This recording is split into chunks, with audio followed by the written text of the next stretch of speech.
Hi guys, and welcome to Last Light Radio channel. Tonight we enter a world where freedom can depend on a paper pass, a stranger's mood, or the sound of hoofbeats on a dark road. You find yourself in 1850 in a nation that calls itself bold and enlightened while building daily life on fear, force, and exhausting routine. What does an ordinary morning feel like when your body's counted as property, or when your legal freedom still leaves you one accusation away from disaster? The answers are not grand and dramatic every minute. Often they are quiet, repetitive, and terribly intimate. They live in cold floors, hurried meals, guarded speech, and the habit of watching every face in a room.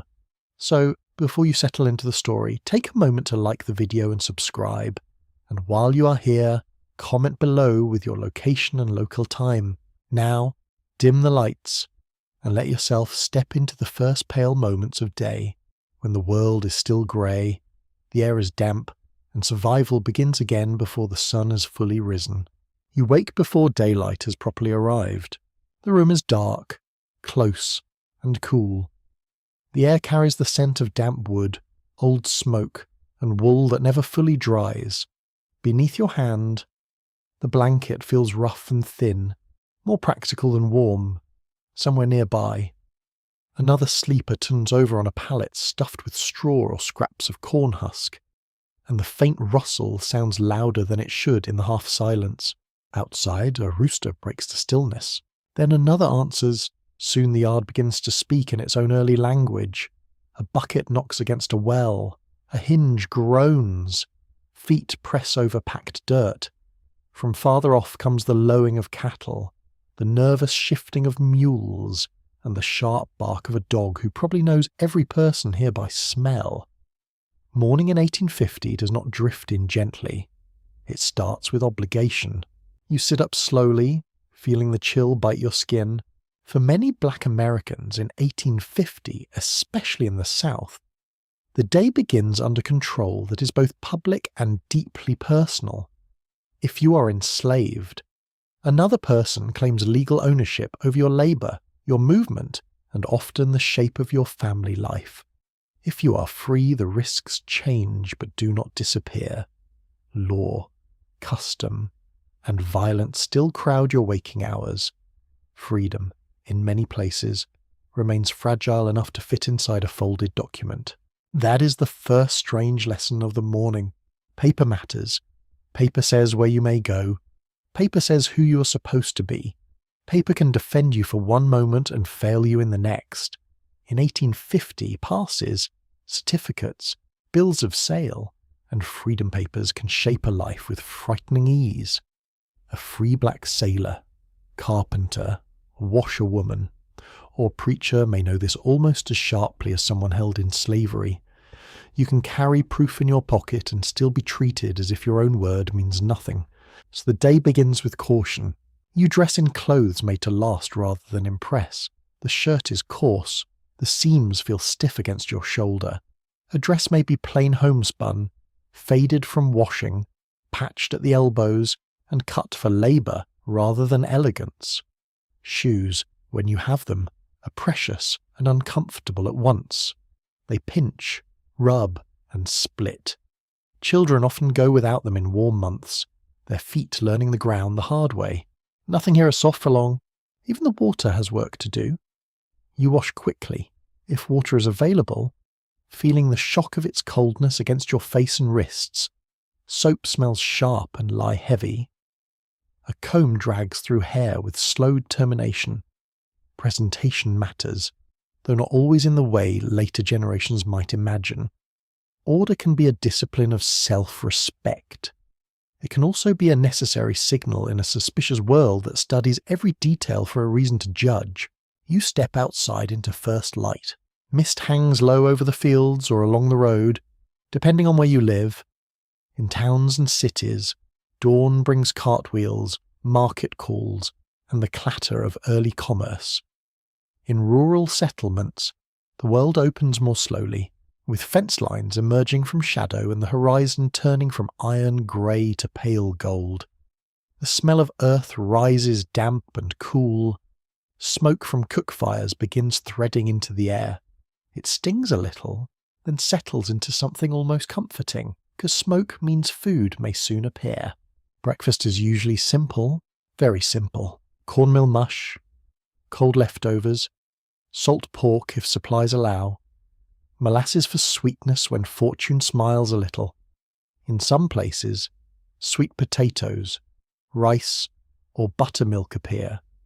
In others, food is sparse and repetitive, enough to keep the body moving but not enough to make anyone feel secure. Enslaved people often receive rations designed for minimum maintenance, not comfort. Free black families living in poverty may stretch each ingredient with equal creativity and anxiety. Yet the meal is not just fuel. It is one of the first shared moments of the day. A mother adjusts a child's collar. Someone mutters a joke that earns a brief laugh. An older person watches quietly, measuring the weather, the mood, the timing of everything. Small domestic scenes survive even under harsh conditions.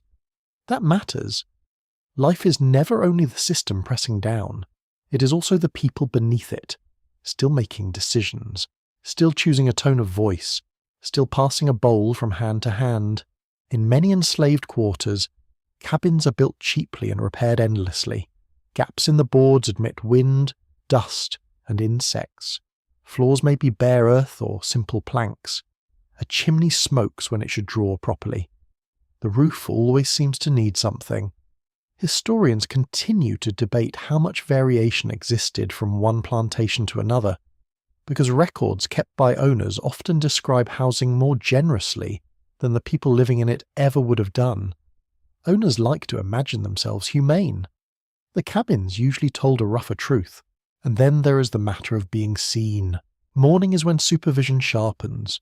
On farms and plantations, overseers, drivers, or owners begin counting bodies and assigning tasks. In towns, employers and white officials notice who is walking where and why. A black person standing still too long, speaking too boldly, or appearing on the wrong road can become a problem in someone else's imagination. That imagination is dangerous. It does not need much evidence. Sometimes it does not need any. You learn the map of danger early. Not only the physical map, but the human one. Which gate creaks loudly, which patrol rides at dawn, which shopkeeper may tolerate your presence, which one enjoys humiliation a little too much, which crossing invites questions, which white neighbour pretends friendliness but listens for information, which fields provide a few hidden moments, which paths leave your footprints too clearly after rain. This kind of knowledge is practical intelligence. It can save time, reduce attention, and occasionally preserve life itself. In 1850, patrols remain a fact of southern life. These groups, often made up of local white men, watch roads, inspect passes, and intrude on gatherings. Their presence turns ordinary travel into a performance of justification. You may need to explain where you're going, who sent you, and why you're not somewhere else. A free black person may face the same questions with the added bitterness of knowing that legality does not guarantee dignity. There is an ugly absurdity in that. Imagine needing permission to exist in motion, and yet people continue moving. They must. Work requires it. Family requires it. Worship requires it. Buying flour, delivering laundry, carrying tools, visiting a spouse on another property, hiring out in town, rowing a boat, loading a wagon, cutting wood, nursing a child. All of it depends on movement. The system wants labour everywhere while also demanding explanation for every step. Very efficient, very reasonable, if you're being sarcastic, and quietly you sometimes are. Children wake into this world too. That may be one of the saddest truths of all. They do not enter history as blank symbols. They enter as children, with sleep still in their eyes, and curiosity that has not yet learned when to hide. A little boy may be sent to carry water, chase chickens from a garden, or mind younger siblings before he's old enough to understand the law that shadows his life. A little girl may help sweep, stir, scrub, or rock a baby while absorbing the adult tension around her like smoke sinking into cloth. They notice more than people think. The pause before an answer, the careful way names are spoken, the sudden silence when a stranger approaches. The reason adults look toward the road at certain hours, childhood exists here, but it is narrowed by vigilance. Games happen, songs happen, mischief certainly happens, because children remain gloriously inconvenient that way. Still, the structure around them is harsh and instructive from the start. Some mornings carry a strange mix of routine and dread. Perhaps today is market day in town. That means noise, crowds, produce, barrels, animals, and all the smells of trade pressed together under rising heat. It may also mean auctions, inspections, and public reminders that the system is economic before it is anything else. Human beings can be priced between sacks of grain and tools for repair. There is no graceful way to describe that. The horror sits there in daylight, practical and shameless. At the same time, daily life keeps insisting on itself. Someone worries about a missing button. Someone complains about a mule that kicks. Someone burns the porridge a little. Someone hums under their breath without realizing it. These details do not reduce the cruelty of the period. They reveal its full reach. People still had to live inside it hour by hour, not only in grand historical scenes, but in the ordinary business of washing kettles and tying headscarves. A quirky detail from the time, one easy to miss, is how much information could travel through ordinary objects and habits. A knock at a door, the timing of a visit, the way laundry was delivered, the choice to linger by a fence, all could carry meaning. Not every whispered pattern was part of some dramatic secret network. And popular memory sometimes turns every small gesture into a code.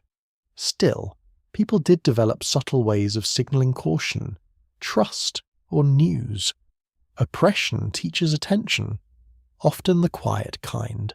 The legal world of 1850 is especially grim. The Fugitive Slave Act, passed that same year, deepens fear far beyond the plantation south. It strengthens the capture of people accused of escaping slavery and threatens free black communities in northern states as well. Mourning no longer belongs only to the region where slavery is strongest. It belongs to a nation growing more aggressive in defending bondage. A knock at dawn can mean official business, private malice, or both, dressed in respectable clothing. You can feel that in the body. Shoulders tighten, speech shortens, sleep never quite finishes its work, and yet many black Americans create forms of order that the system does not author.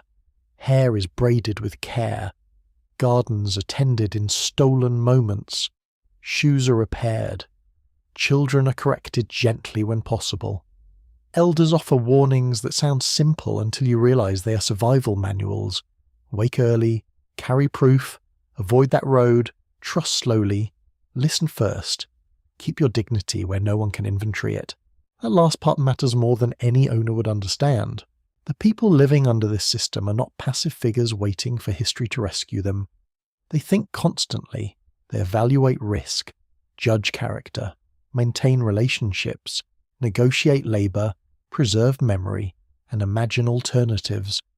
Some resist openly, others resist by endurance, concealment, delay, learning, prayer, humour, or care. Historians still argue over how to measure resistance when it hides inside daily choices rather than dramatic rebellion. But the choices are there, woven through the morning like threads in rough cloth. Now the sun is lifting. Light reaches the yard, the field, the lane, the brick alley, the porch steps.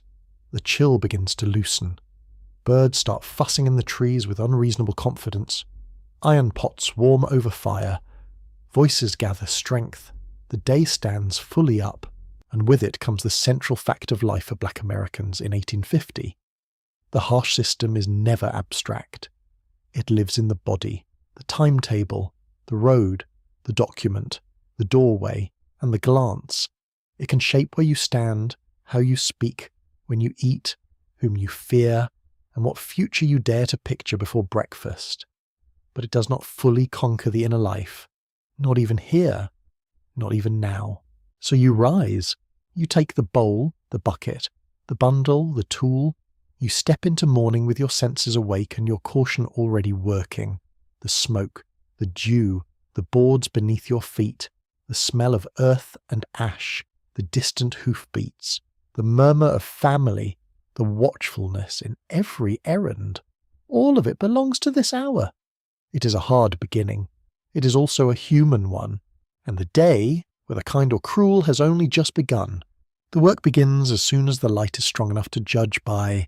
You feel it in the body first, not as one great heroic burden, but as a chain of smaller demands that never really stops. Lift this, carry that, hurry, bend lower, stand straighter, move faster, wait there, come here. The day is measured in tasks, and the tasks are measured in someone else's profit. If you're in the countryside, the land decides part of the rhythm. Cotton fields stretch in rows that seem almost endless when the sun climbs higher. Tobacco demands careful hands and long attention. Rice plantations bring wet ground, heavy air, and insects that seem personally offended by your existence.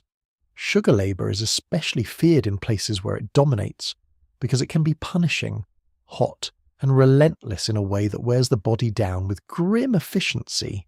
The soil smells rich at dawn. By noon it smells baked and tired. Your hands learn the texture of labour long before your mind wants to. Cotton bolls can scrape and catch at the skin.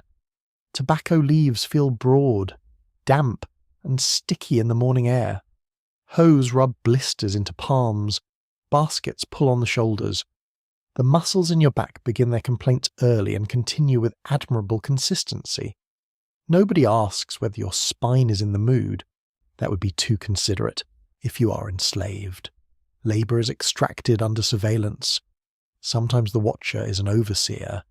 Sometimes it is a driver, a person placed in authority over others under the pressure of the same system. Sometimes the owner appears, full of opinions and moral confidence, as if standing near a field grants wisdom. Orders come sharply, corrections come faster. A pause can be noticed, a mistake can be magnified. Even silence can attract suspicion if someone decides it looks like attitude. And yet the work itself is rarely simple. Agricultural labour in 1850 requires skill, timing, and knowledge that many owners preferred not to credit. You need to know when a crop is ready, how soil behaves after rain, how tools fail, how animals spook, how weather turns, how to pace strength so the afternoon does not break you completely. Enslaved workers often possess deep practical expertise, while the men claiming mastery may only possess legal power and a loud voice. That happens more often than they would like admitted. On some plantations, labour is organised under what historians call the gang system. Groups work together from sunrise to sunset under close supervision. The pace is collective, relentless, and difficult to escape. In other places, especially in parts of the Low Country, the task system appears. Under that arrangement, specific jobs are assigned, and once completed, a person may gain some limited control over the remaining hours. Historians still disagree about how much genuine autonomy that provided, because the answer changes from place to place and depends heavily on who held power. A task system can offer narrow space for gardening, family work, fishing, or rest. It can also remain harsh, manipulative, and exhausting. The distinction matters, but neither system is kind. If you work near livestock, the morning begins with noise. Horses stamp and toss their heads. Mules stare as if judging every human life choice in the vicinity. Chickens rush around in little panicked committees. Pigs root through mud with terrible focus. Animals must be fed, watered, managed, harnessed, cleaned up after, and occasionally argued with. The smell in these areas is thick and immediate, a mixture of hay, manure, leather, sweat, and wet earth. It settles into clothing and does not leave quickly.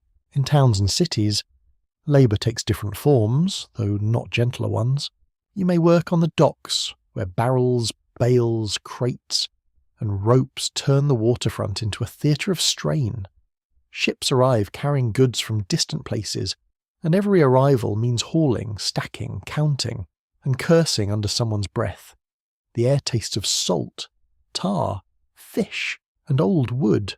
Gulls scream overhead with the confidence of creatures who never have to file a petition for basic rights. Water slaps against the pilings. Men shout figures and instructions. Carts rattle over cobbles. A dropped load can injure a foot, a back, or a day's temper. Some black Americans in 1850 work as skilled craftsmen. Carpenters, blacksmiths, coopers, masons, boatmen, and wheelwrights build much of the country with hands that official society refuses to honour properly. Enslaved artisans may be hired out by owners who collect their wages. Free black craftsmen may earn money more directly, but they face discrimination, unstable opportunities, and the constant risk that white competitors or lawmakers will try to push them aside. A fine system, extremely fair, inside houses, the work has its own discipline and concealment. Domestic labour begins before many white households fully stir. Fires must be laid, floors swept, water carried, pots scrubbed, bread mixed, children dressed, beds aired, laundry boiled, dining rooms arranged, silver polished, shoes brushed, chambers emptied, sewing mended. The list has the magical property of expanding whenever you think it may be finished. The smells here are sharper and more layered than people often imagine. Hot starch, soap, ash, coffee, bacon grease, beeswax, damp linen, fresh bread if the kitchen is fortunate that day, onion and turnip and cabbage, sometimes lavender or vinegar, sometimes sickness, sometimes perfume drifting down a hall from people who mistake elegance for virtue. Domestic work also requires emotional accuracy. You learn who wants quiet service and who prefers cheerful obedience performed like a little stage play. You notice which child is likely to spill milk and blame you. You hear which door means visitors, which step on the stairs means trouble, which bell is urgent, and which one is merely lazy. This is labour of the hands, but also of the nerves. You carry trays while reading moods. You keep your face controlled while hearing things not meant to be heard and plenty of things meant to wound. For women, labour often combines household work, field work, and care work without clear boundaries. A woman may cook, wash, sew, hoe, carry, nurse, comfort, and clean in the same day.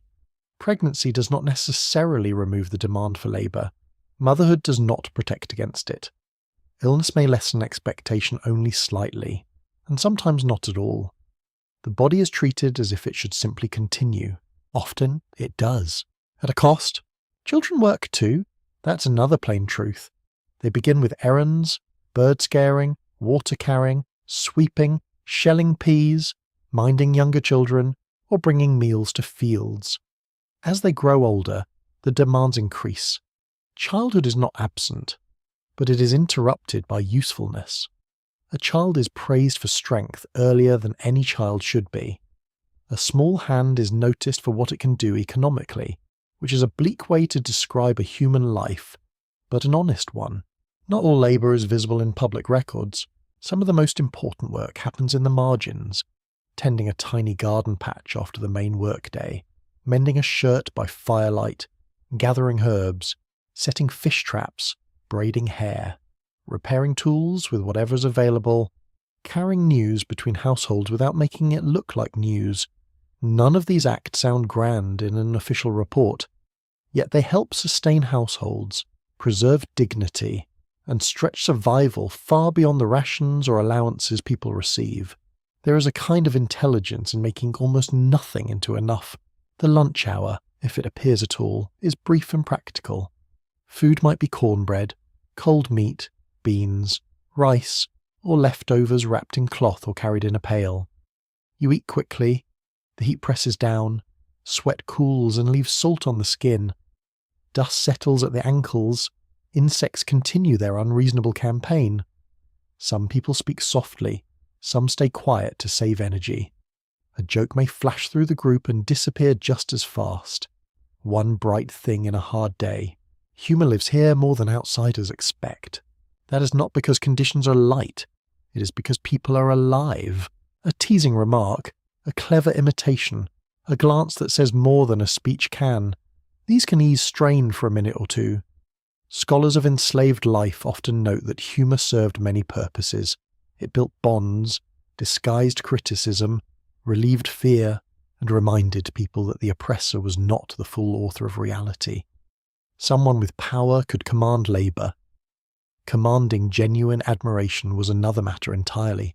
Music also enters the workday. Field hollers, work songs, boat chants, and rhythmic calls help pace movement, coordinate effort, and keep the mind from splintering under repetition. The voice carries over distance in a way the body cannot. Some songs are practical, some are playful, some are layered with meanings that listeners understand differently depending on who is nearby. Popular memory sometimes romanticizes work songs as if hardship naturally turns into melody. It does not. The singing comes from people making something bearable, not from the labour becoming beautiful on its own. The afternoon can feel endless. Sunlight turns harsh and white. Shirts cling to the back. A headscarf grows damp at the edges. Dust works into shoes and under hems. Hands swell. Knees protest. Eyes sting from sweat. In rice regions, mosquitoes rise in clouds. In cities, heat bounces from brick and stone, and the streets smell of animals, refuse, hot iron and river mud. In workshops, the air may turn thick with sawdust, smoke, metal filings, or steam. Skilled trades bring their own hazards. A blacksmith's forge throws heat into your face like an insult. Hammers ring against metal with a force you feel in the jaw. Sparks snap upward. Iron changes colour as it softens, and the shop smells of coal, hot scale, and singed leather.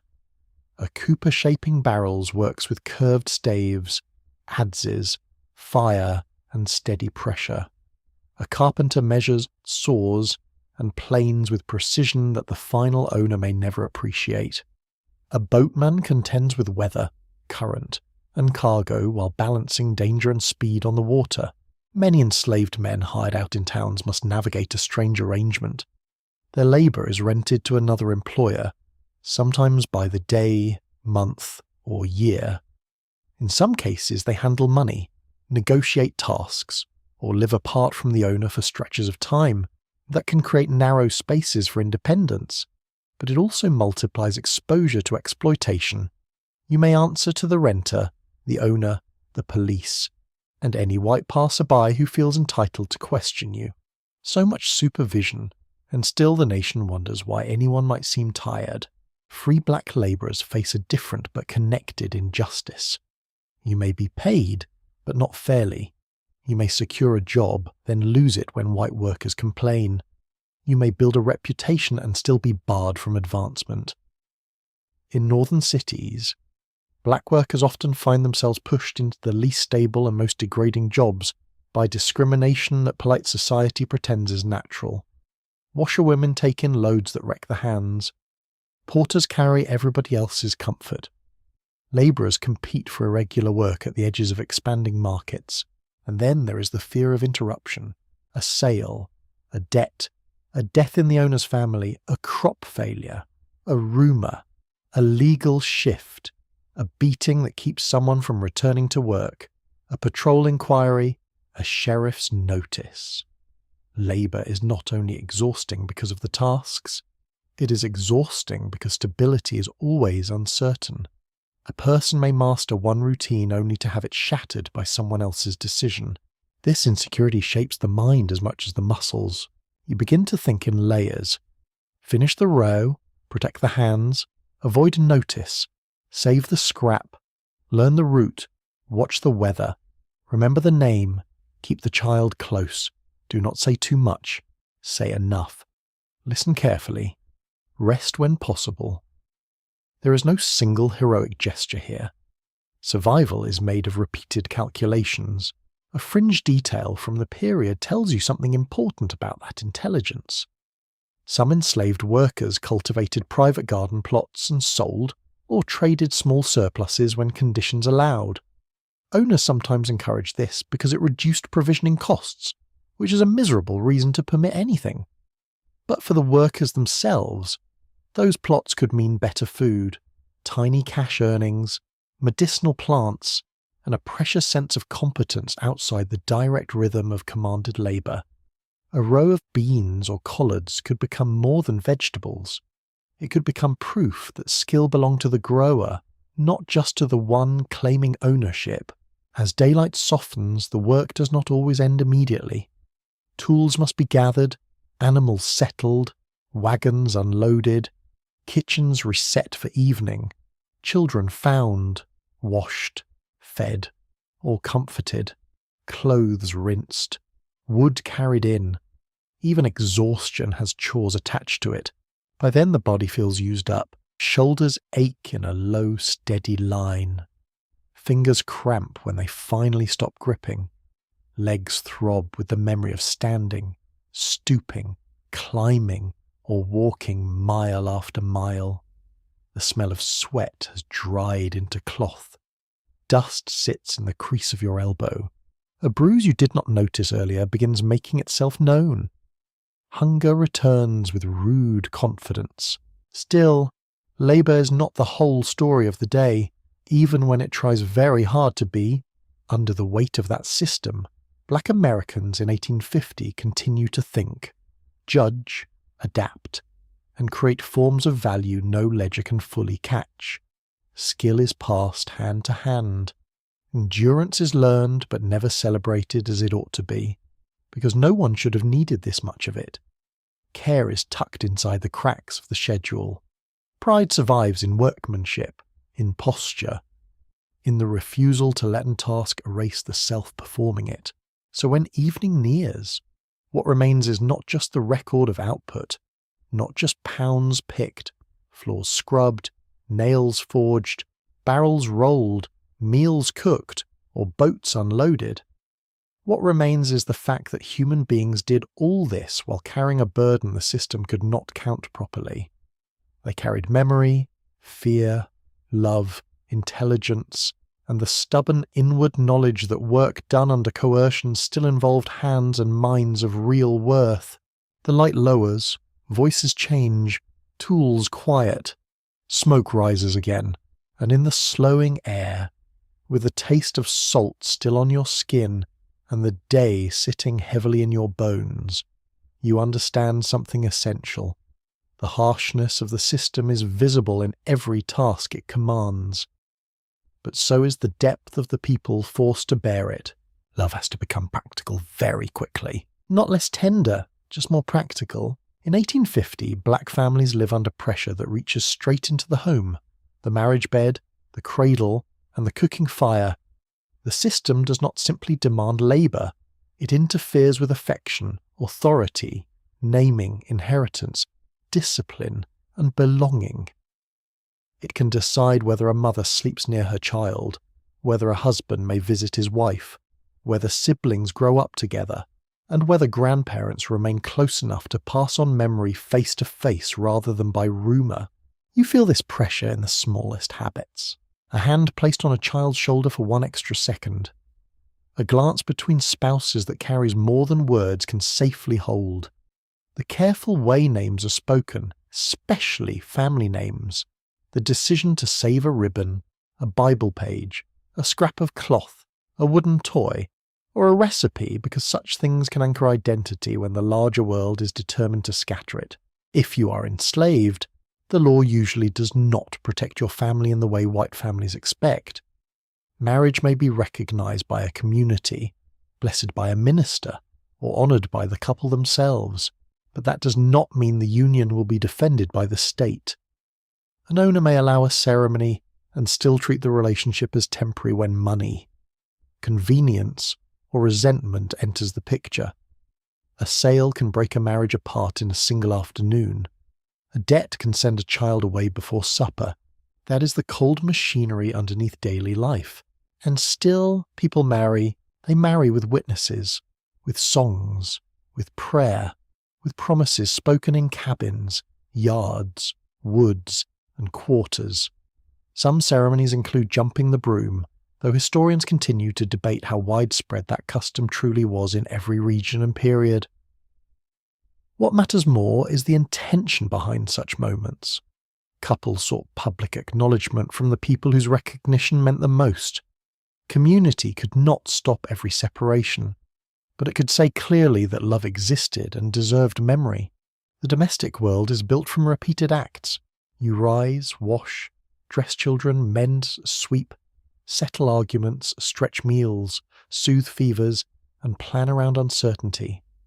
A home may be only one room. It may be a cabin with smoke-stained rafters, a rented corner in a city alley house, or a cramped place behind someone else's business. The walls may be thin, the roof may complain in rain, the floor may be hard on bare feet in winter, yet within that space, people establish order. A stool is moved closer to the fire. A shelf is kept for precious things. A baby is wrapped with care. A chair near the doorway becomes an elder's place, and everyone knows it without needing to say so. Home is not always secure, but it is still made. That takes skill. Women carry much of that burden, though never alone in every case. A mother may work through exhaustion that should frankly earn sainthood and a long nap. She cooks with too little, keeps children clean with limited water, makes clothes last beyond reason, and nurses bodies through coughs, chills, teething, cuts, and grief. If she is enslaved, she often does all this while serving another household's needs too. She can spend her strongest daylight hours labouring for the profit of others, then return to her own children after dark with only the energy that remains. Men face a related strain inside a system designed to weaken their authority at home. A husband or father may love deeply and provide what he can, yet the structure around him works constantly to remind everyone that another man claims the right to command his labour and dictate his movements. This is one of slavery's cruelest manipulations. It seeks not only to exploit the body but to distort family roles, making protection uncertain and provision unstable. Yet many fathers still teach, comfort, discipline, joke, carve toys, repair shoes, and hold their households together through steadiness rather than legal power. That steadiness matters more than paper ever could. Children understand family not through theory but through routine.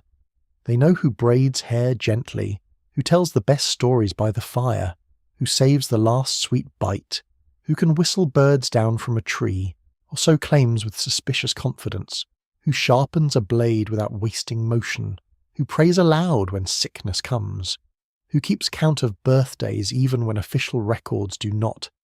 In a world where formal documents often fail black people, memory becomes a family archive. Grandparents are especially important in that archive. An older woman may know the line of kin across several plantations, counties, or towns. An older man may remember where someone was sold, who married whom, which names changed, which scars tell which story, and what weather marked a certain departure. These details are not idle nostalgia. They are a defense against erasure. To remember a person is to resist the system's claim that people can be reduced to inventory.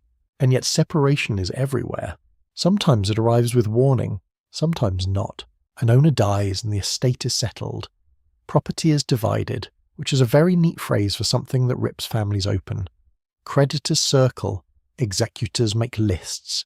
Names are written down, ages are guessed or confirmed. Skill is noted. Health is assessed with the grotesque calm of commerce. A mother may hear that her child will remain nearby and know better than to trust that promise fully. A husband may be told his wife is only being hired out for a season.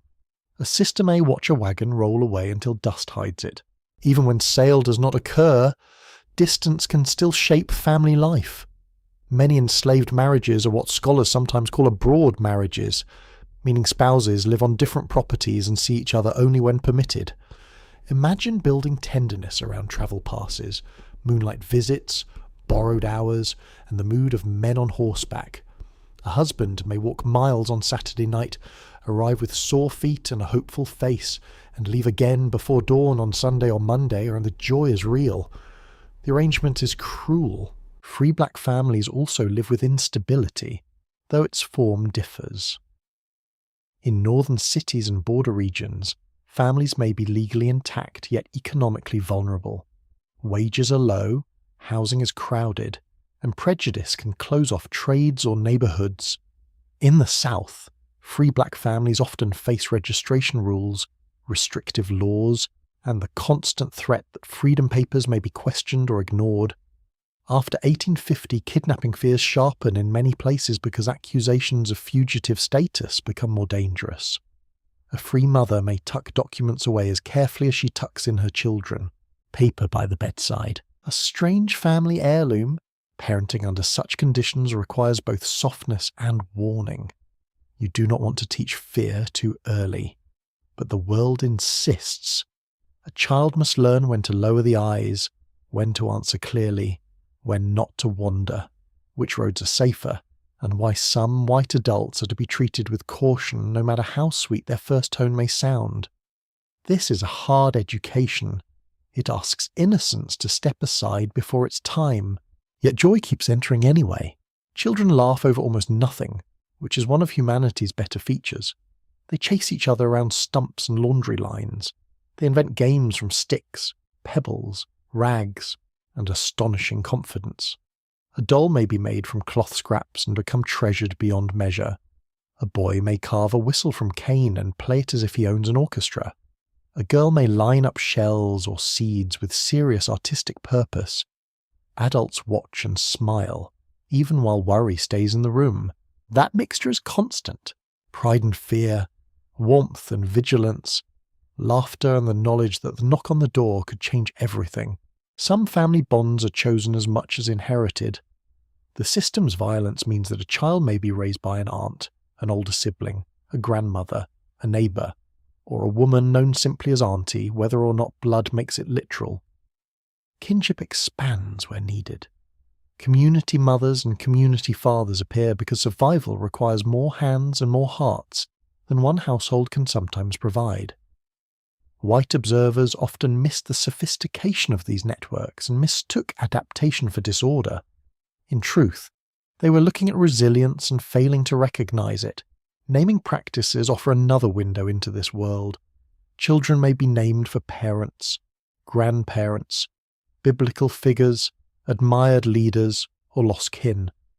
Names can honor a bond, carry a memory, or quietly insist that a person belongs to a lineage longer than slavery's account books. Scholars still dispute how often African naming traditions survived directly in various regions by 1850 because the evidence is uneven and filtered through hostile record-keeping. But the desire to connect children to ancestry is unmistakable. Even where languages shift and customs adapt, the human need to place a child within a story remains powerful. And stories are everywhere in family life. At night, after labour, elders tell tales with humour, warning, and a little dramatic flair. Some stories feature clever animals who outwit stronger ones. Some recount old times, hard times, lucky escapes, foolish neighbours, excellent cooks, terrible weather, or preachers with more enthusiasm than theological precision. These stories entertain, but they also instruct. They teach caution, wit, patience, and the value of reading character. A child listening by firelight learns more than plot. You also notice how objects gather emotional weight. A quilt square, a tin cup, a headscarf folded carefully, a small knife passed from hand to hand, a shell carried from one region to another, a wooden chest with a cracked hinge.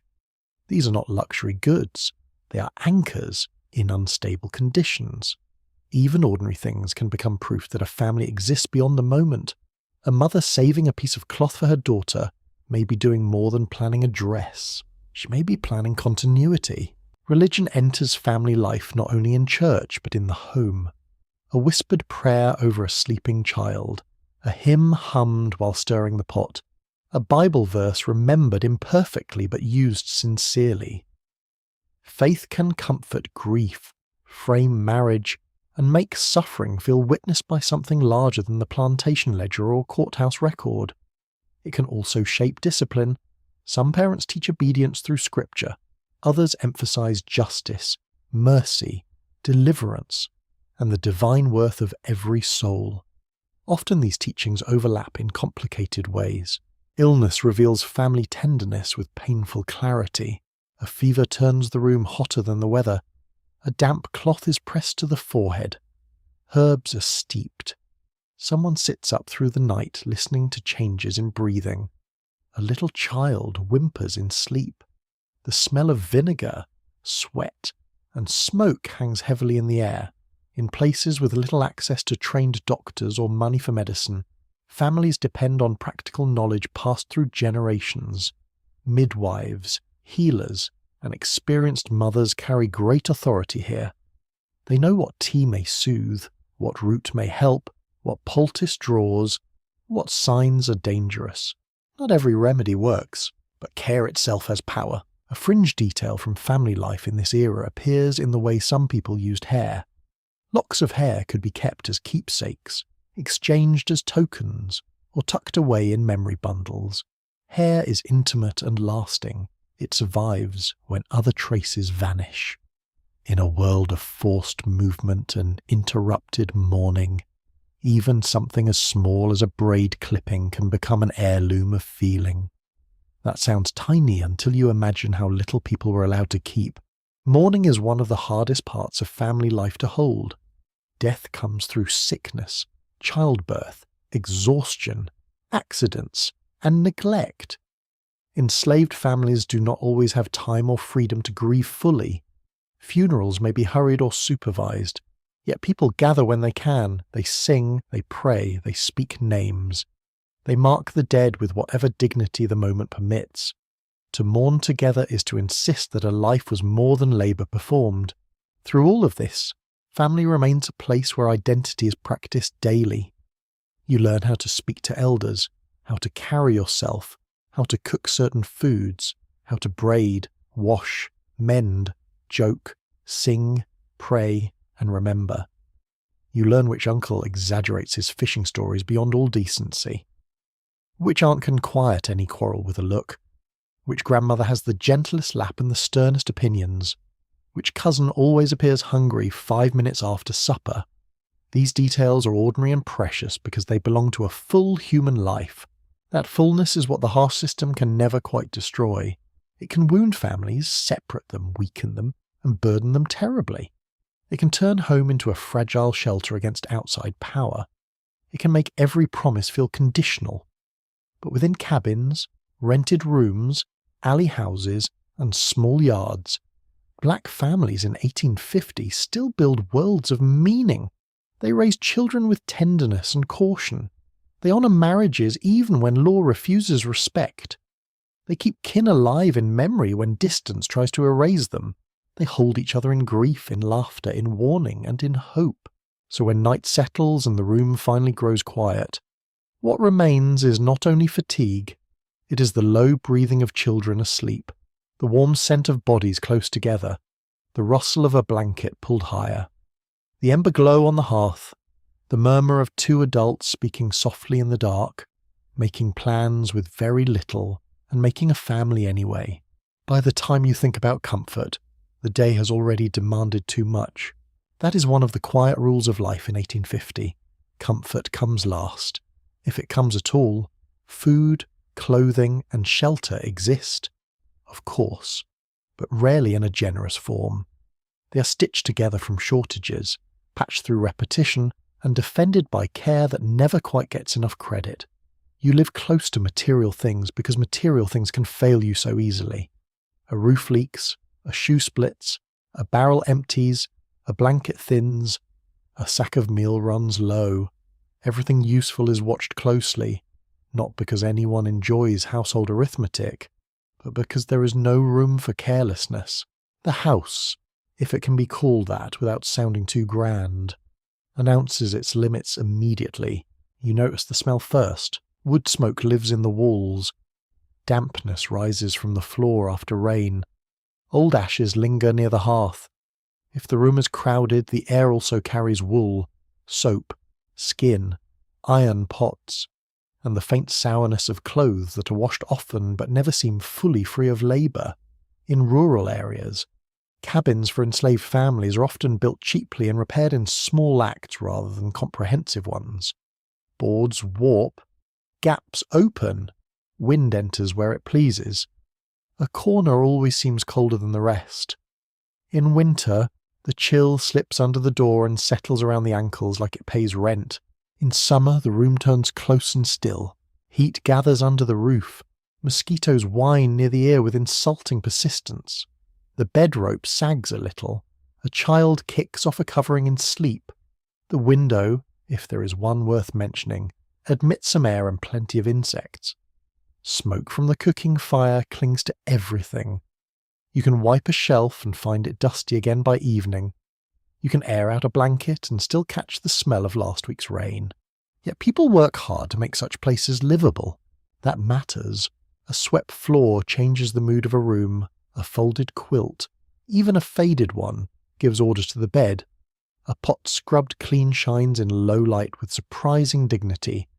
Someone places a stool near the hearth so an elder can warm stiff hands. Someone tucks herbs into the rafters to dry. Someone stuffs cracks with cloth or paper to keep out wind. Small improvements do not erase hardship, but they remind you that neglect and poverty are not the same thing. Many homes are poor. They are not uncared for. Beds are often simple, very simple. A frame if you're lucky, a pallet if you're not, straw, corn shucks, or rough stuffing packed into a tick that needs frequent shaking.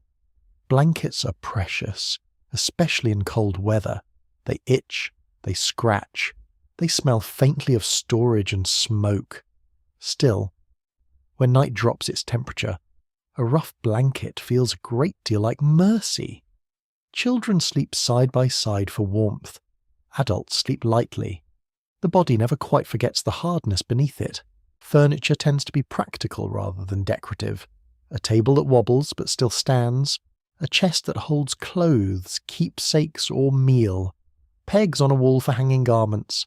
A bench polished smooth by years of use. In some homes, stools are made by hand. In others, almost nothing matches because usefulness matters more than beauty. But beauty sneaks in anyway. A cloth spread on a table, a shell set on a shelf, a carved spoon handle, a ribbon saved from better days. Human beings are very stubborn that way. We decorate even when circumstances vote against it. Outside the dwelling, the yard has its own economy, a line for drying clothes, patch of greens or beans if the household can manage one. Chickens scratching with great self-importance, a pile of split wood, buckets near the door, maybe a barrel catching rainwater, maybe a broken wagon wheel waiting for some future repair. The smell changes by season, fresh earth in spring, hot dust in summer, damp leaves in autumn, smoke and wet wool in winter, if pigs or other animals are nearby. The yard also makes no effort to be delicate. Food begins with what is available, not what is desired. For enslaved people in the South, rations often centre on cornmeal, salt pork, molasses, and sometimes flour or rice depending on region. In some areas there are sweet potatoes, peas, greens or fish. In others, the fare is narrow and monotonous enough to make the body feel tired before work even starts. Owners frequently describe these provisions as sufficient in records meant for other white readers. The people eating them likely had stronger opinions. Historians still debate how much rations varied by location, crop, owner wealth, and season, because the surviving records are uneven and often self-serving. What nobody disputes is the constant work of stretching food. Cornmeal turns into mush, hoe cakes, pone, or bread depending on ingredients and mood. Pork fat flavours beans and greens when meat itself is scarce. Bones are simmered until they have given everything they can. A handful of onions becomes supper's personality. Our molasses sweetens what would otherwise taste plain and tired. Women especially become experts in transformation, turning modest provisions into meals that satisfy hunger at least long enough to face the next task. The smells of cooking are powerful in cramped places. Boiling greens send up an earthy steam. cornbread browns with a nutty warmth that can make a child hover near the hearth like a very patient little ghost, salt pork crackles and spits, coffee where it can be had, perfumes the room with something almost luxurious. In poorer homes, substitutes stand in for more expensive goods. Chicory, roasted grains, and clever improvisations appear because desire does not vanish, simply because markets and wages are unfair. For free black families in towns and cities, food access depends heavily on wages, neighbourhood, and prejudice. Some households buy from markets where fresh produce, fish, and bread are available. Others rely on the cheapest staples and whatever odd jobs have paid that week. A good meal can mean success, luck, and planning all at once. It can also disappear quickly if illness enters the house or work dries up. Hunger in these communities is not always starvation in the most dramatic sense. Often it is the steady discipline of never eating quite enough of what you need. Gardens help when space permits. A row of collards, a few beans, turnips, onions, herbs, maybe squash, maybe cabbage. Small plots provide more than food. They create a sense of competence, rhythm, and modest independence. The touch of soil in the evening can feel different from field labour done under command. This patch answers to your own hand, even if only partly and only for an hour. A child learns quickly which leaves are edible, which must be left alone, and which tomato is being watched so closely that stealing it would be unwise. Fishing, trapping, and foraging can supplement the table as well. Rivers, creeks, woods, and marshes offer turtles, fish, berries, nuts, wild greens, and sometimes game, though access depends on time, location, and risk. A fringe detail that often surprises people is how much culinary knowledge circulated through these communities. Recipes adapted African, indigenous, and European influences into something practical and local. Okra thickens a pot.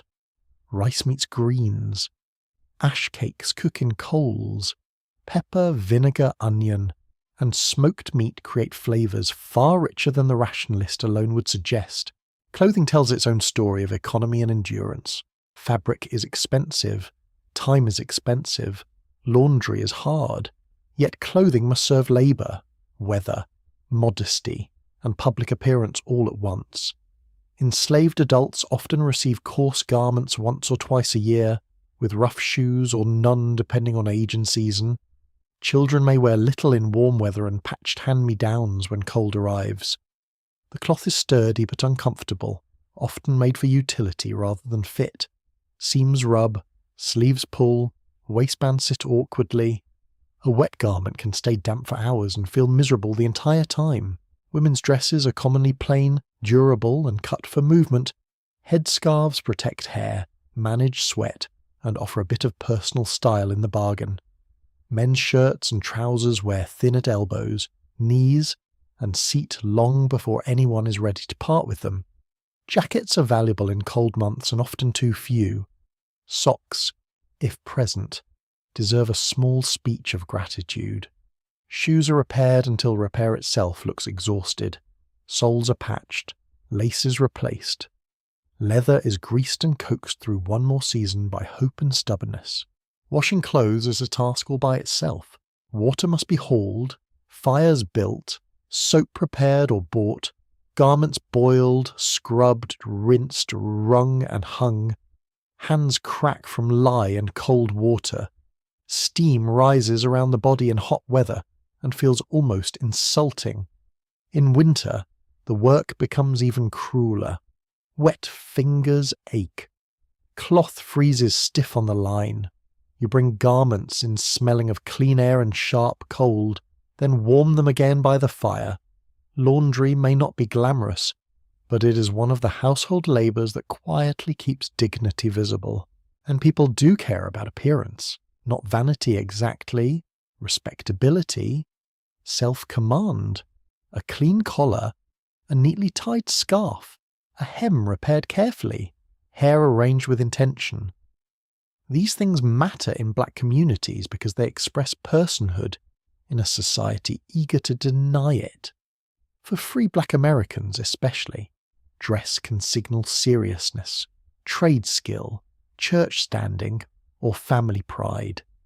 In cities, Sunday clothes may be kept apart from work garments and treated almost ceremonially. The fabric may be plain, but the care is exquisite. Children feel the material world sharply. They notice which blanket is softer, which spoon belongs to whom, which shirt scratches most, which shoes pinch, which cup gets the largest pour when milk or coffee is scarce. They also notice treats, a baked apple, a spoon of syrup, a heel of good bread, a ribbon, a hand-sewn cap, a pocket cut into a dress. Ordinary objects can seem magical when they arrive rarely enough. Winter is perhaps the sternest judge of shelter. Cold reveals every weakness. Wind enters through cracks and seems delighted with itself. The hearth must be fed constantly, and wood hauling becomes its own daily duty. Breath clouds in the room before the fire is fully up. Feet stay cold long after sunrise. Thin blankets prove their limits. A child curls close to an older body for heat. Soup and porridge taste better simply because they are hot. The smell of burning oak or pine becomes the smell of survival itself. Summer, of course, has a different set of complaints. The roof traps heat. Food spoils faster. Insects breed in standing water. Sweaty clothes cling and chafe. Bedding feels heavy. Flies develop a deep emotional commitment to every meal. Windows and doors stand open when possible. But open space brings dust, noise, and gossip.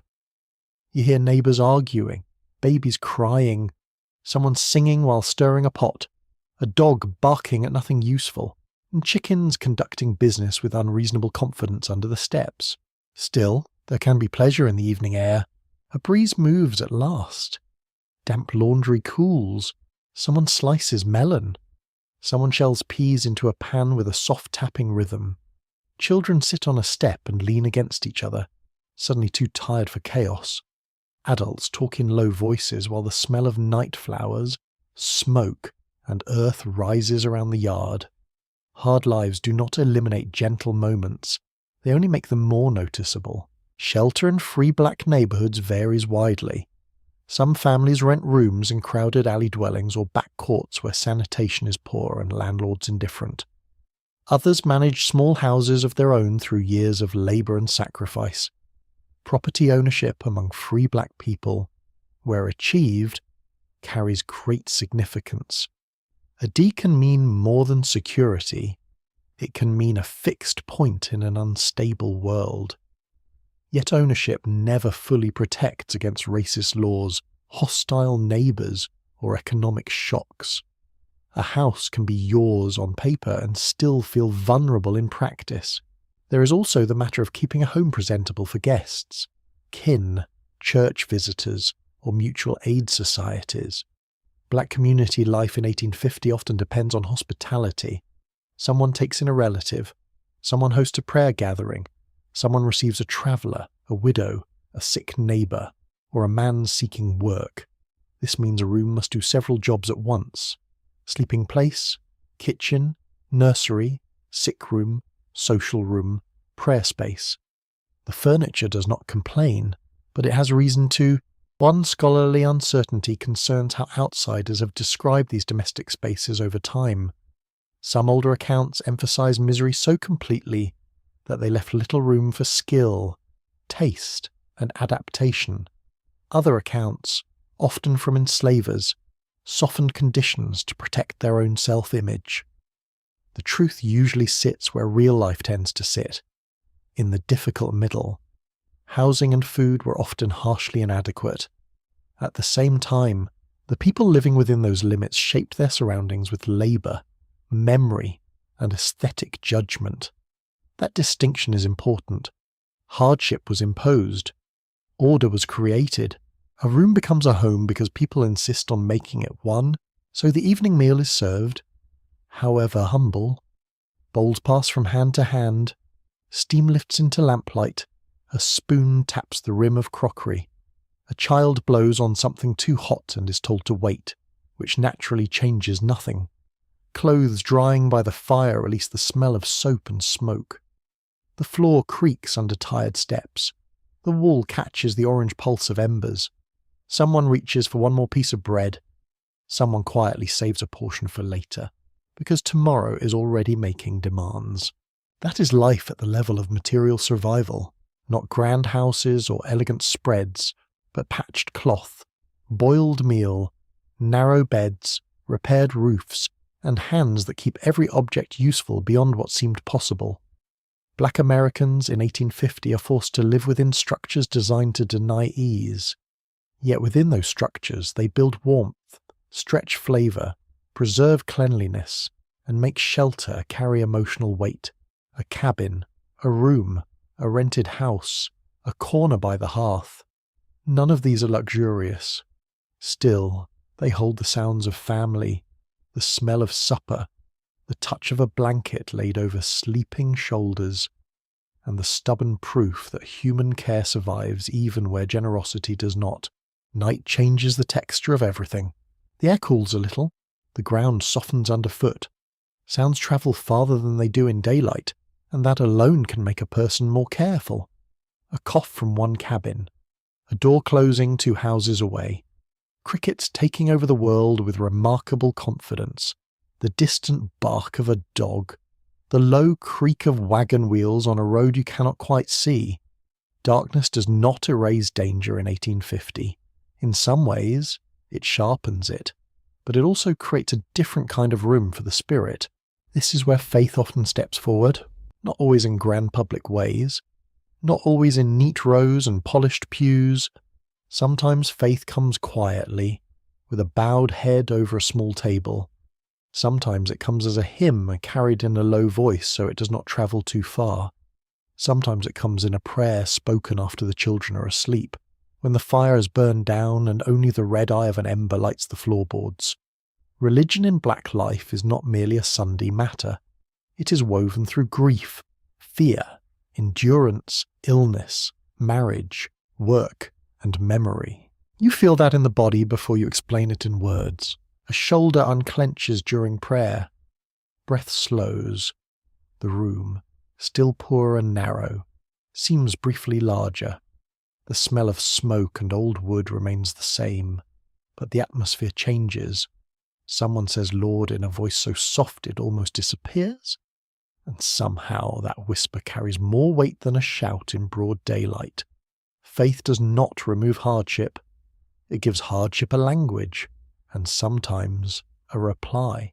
For many black Americans in 1850, Christianity is both inherited and remade. Enslavers often promote versions of religion that stress obedience, submission, and heavenly reward later, preferably much later, after a lifetime of labour has already been extracted.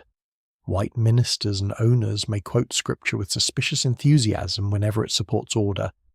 Yet the people hearing those verses are not passive listeners. They read, remember, interpret, and respond. Stories of deliverance, judgment, exile, and freedom speak with a force that official instruction cannot fully control.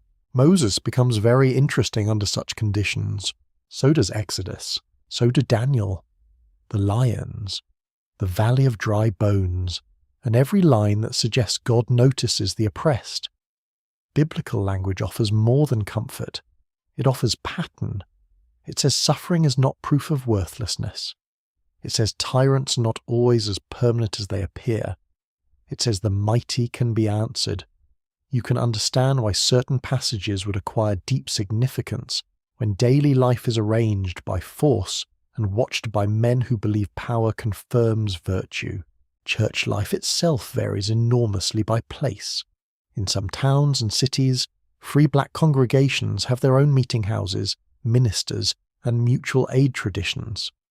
These churches can become central institutions, offering not only worship but education, charity, community leadership, and a space where black voices command the room without asking permission. A sermon in such a place does more than explain doctrine. It affirms personhood. It names a people into visibility. The building matters, so does the sound inside it. Wooden floors creak as families enter, shoes scuff, bench legs scrape, a baby fusses, then settles. Women adjust shawls and bonnets, men remove hats and clear their throats. Someone begins a hymn, not perfectly polished, but full and sure. More voices join, and the room changes shape under the weight of that harmony. Song has a way of enlarging modest architecture. The walls are still plain, the windows still simple, yet the place feels vast when a congregation sings from the chest rather than the throat. In the South, especially under slavery, religious gathering is often more constrained. Some enslaved people attend services supervised by white ministers or white congregants. In those settings, worship may be watched, directed, and edited. A sermon can become another instrument of management. Even so, listeners bring their own understanding into the room. They hear what is said, and they hear what it fails to contain. That gap matters.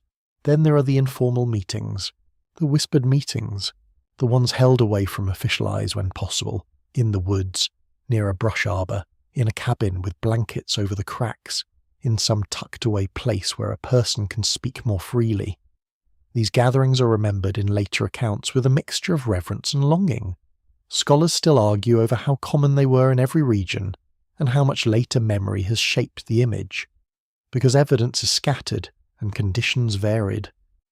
But there is little doubt that many enslaved people sought religious expression outside white supervision whenever they could. You can imagine why. A prayer sounds different when no one is policing its meaning. In such meetings, the atmosphere is intimate and electric at once. Pine needles soften footsteps. Night damp rises from the ground. Leaves stir overhead. Someone stands watch. Another listens for hoofbeats. The smell of earth, sweat, and crushed grass mixes with the faint sweetness of nearby trees. Inside the circle, people sing low at first, then stronger. A hand claps softly to keep time. A voice breaks with grief, then steadies. Another answers. The body rocks with the rhythm. The spirit, to use the old language, begins to move. These gatherings are not only emotional release, though they certainly include that. They're also collective interpretation. People speak of burdens, signs, hopes, and losses through religious language that can hold more than one meaning at once. A prayer for deliverance may be spiritual, earthly, or both. A sermon on crossing over may refer to death, salvation, escape, or simply surviving one more brutal season. The language remains open enough to protect the speaker and vivid enough to sustain the hearer. Music is at the centre of this world. Spirituals, lined hymns, call and response singing, and improvised verses form one of the richest textures of black religious life in the 19th century. The sound is not always pretty in the narrow sense. It is better than pretty. It is lived in. It carries gravel, breath, sorrow, humour, repetition, and pulse. A line is sung and answered. A leader stretches a phrase. Others come in underneath it. The song swells and recedes like a tide made of memory. Some songs are mournful, some are joyful, many are both. That is part of their power. A hymn can sound restful on the surface and fierce underneath. A spiritual may speak of heaven while also feeding earthly courage. People later tried very hard to classify these songs neatly, as if every verse belonged in one tidy box. Human feeling refused the arrangement. In practice, songs could console the grieving, strengthen the weary, instruct the young, and quietly signal deeper meanings to those who knew how to listen. A quirky detail of 19th century worship is how much physical expression could vary from place to place. Some gatherings were relatively restrained, with controlled posture and formal prayer. Others were more visibly embodied, shouting, swaying, clapping, crying out, and falling into intense spiritual emotion all appeared in different communities and traditions. White observers often described such worship with condescension, as if emotional depth proved theological weakness. In fact, the body had simply not forgotten that it too was part of the soul's life. The ring shout is one example often discussed by historians. In some coastal and southern communities, worshippers moved in a circle with shuffling feet, clapping hands, and repeated song, creating a devotional rhythm both communal and deeply felt. The practice likely drew on layered African influences shaped through Christian expression in the Americas, though scholars continue debating the exact pathways of those influences. What seems clear is that movement, repetition, and shared sound created a spiritual language beyond formal preaching alone.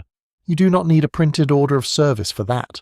You need people and memory. Prayer within the home is quieter but no less significant.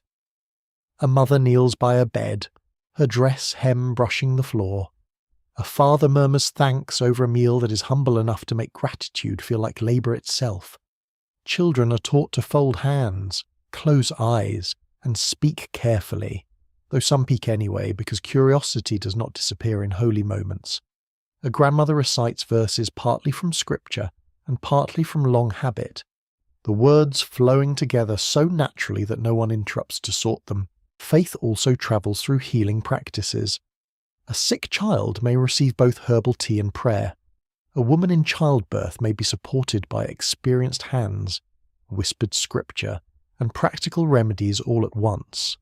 A man injured at work may hear a psalm spoken over him while a poultice is tied in place.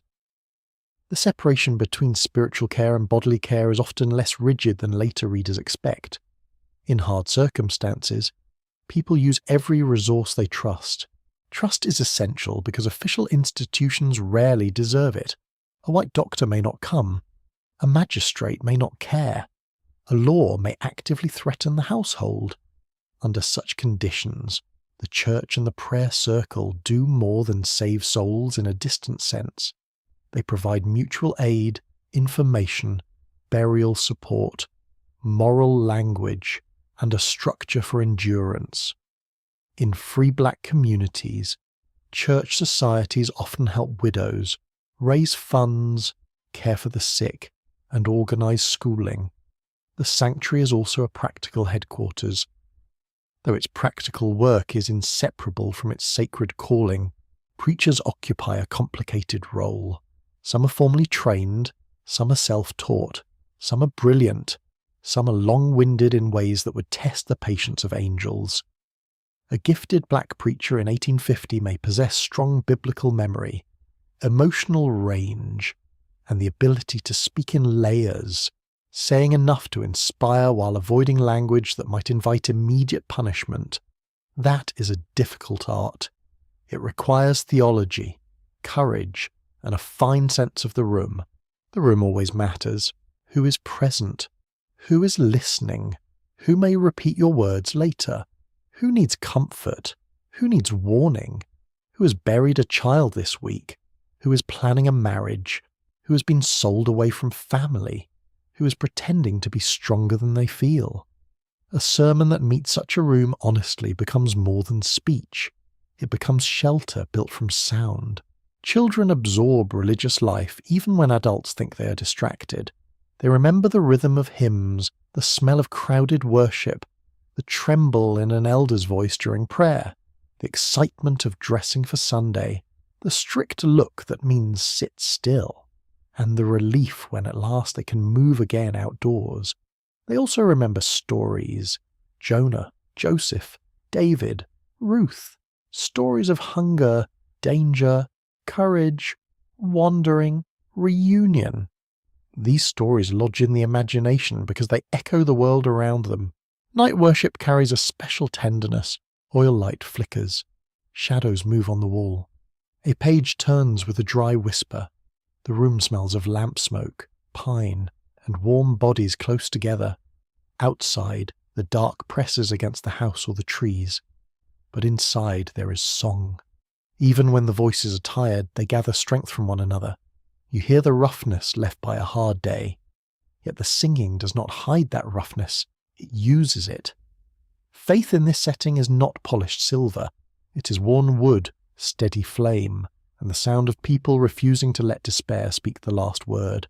One uncertainty scholars wrestle with is how to describe the balance between Christian influence and retained African spiritual traditions without flattening either. The older literature sometimes exaggerated pure continuity or, just as often, denied it entirely. The reality appears richer and more blended. Black religious life in 1850 has been shaped by conversion, coercion, creativity, memory, and adaptation over generations. It is neither a simple copy of a white Protestantism nor a frozen survival from earlier African worlds. It is something made under pressure and made with genius. That genius appears in language too. Phrases from scripture mix with everyday speech. Blessings become ordinary greetings. Warnings take the shape of proverbs. A line from a hymn appears while hanging laundry. A prayer slips into conversation while stirring a pot.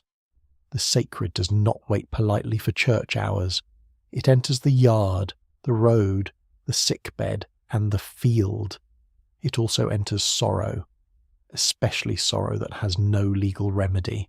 When death comes, faith helps carry the unbearable. The dead are washed, watched over, sung for, and spoken of with reverence. Grief is not hidden simply because life must continue. It is given voice. A burial may be humble, but the prayers can be magnificent in their tenderness. To say that a soul matters before God is no small claim in a society built to deny your full humanity on earth. So the night deepens. The song's quiet. The last amens soften.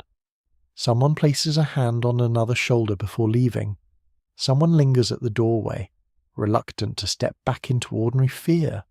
The moon hangs pale above a roof line or through branches. Dew gathers.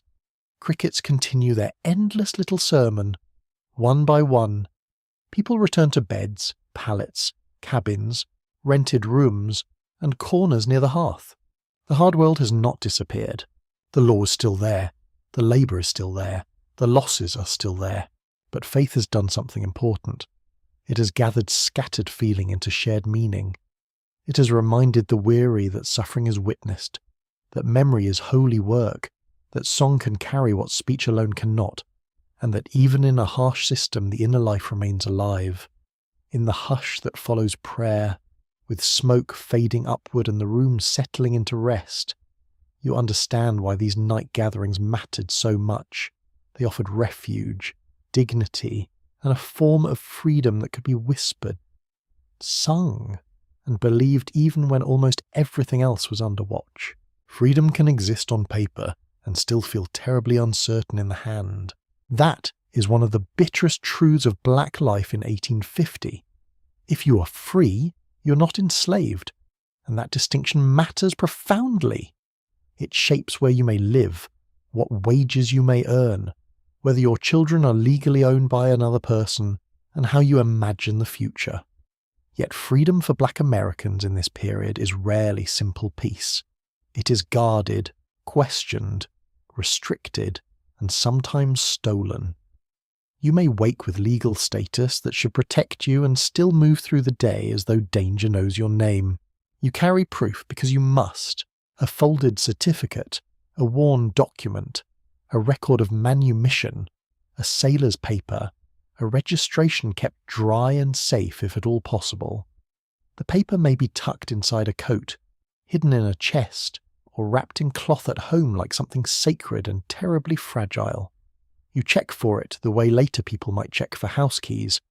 Only here the stakes are far higher. Lose the paper, damage it, or meet someone who refuses to respect it, and the whole meaning of your life can be dragged into doubt by noon. That kind of freedom has sharp edges. In northern cities, free black communities have existed for generations by 1850, and in some places they are growing.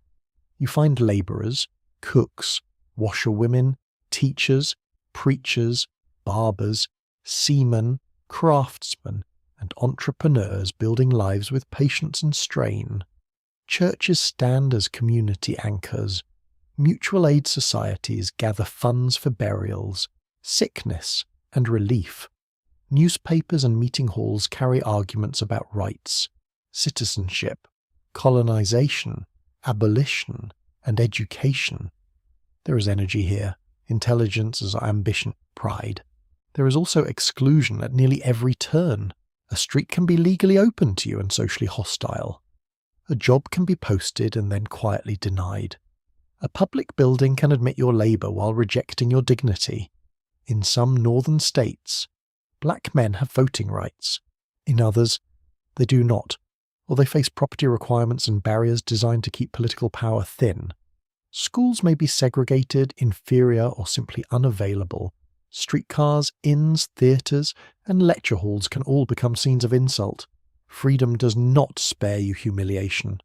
It only means humiliation is not supposed to come with a bill of sale attached. That is a low standard, frankly, but it was real. In southern cities and towns, free black people often live under even more explicit suspicion. Local laws may require registration, curfews, special taxes, white guardians, or permission to remain in the state. Some places make manumission difficult or force newly freed people to leave altogether. The message is plain enough.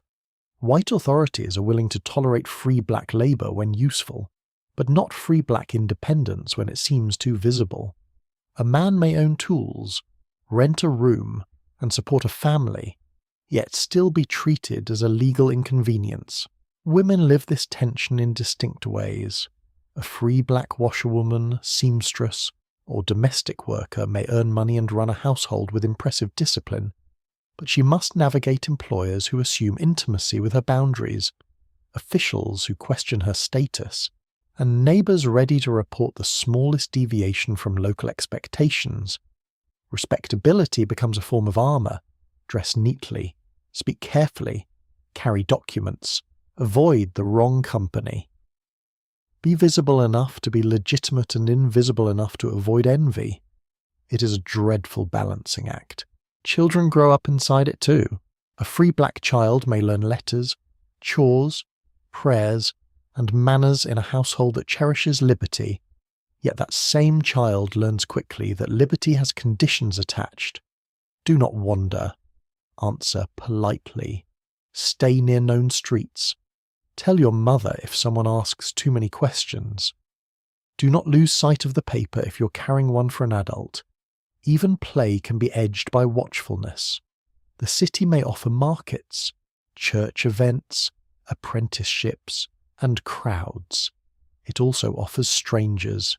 After the Fugitive Slave Act of 1850 that danger grows sharper, the law empowers slave catchers and federal commissioners to pursue people accused of escaping slavery, even in free states.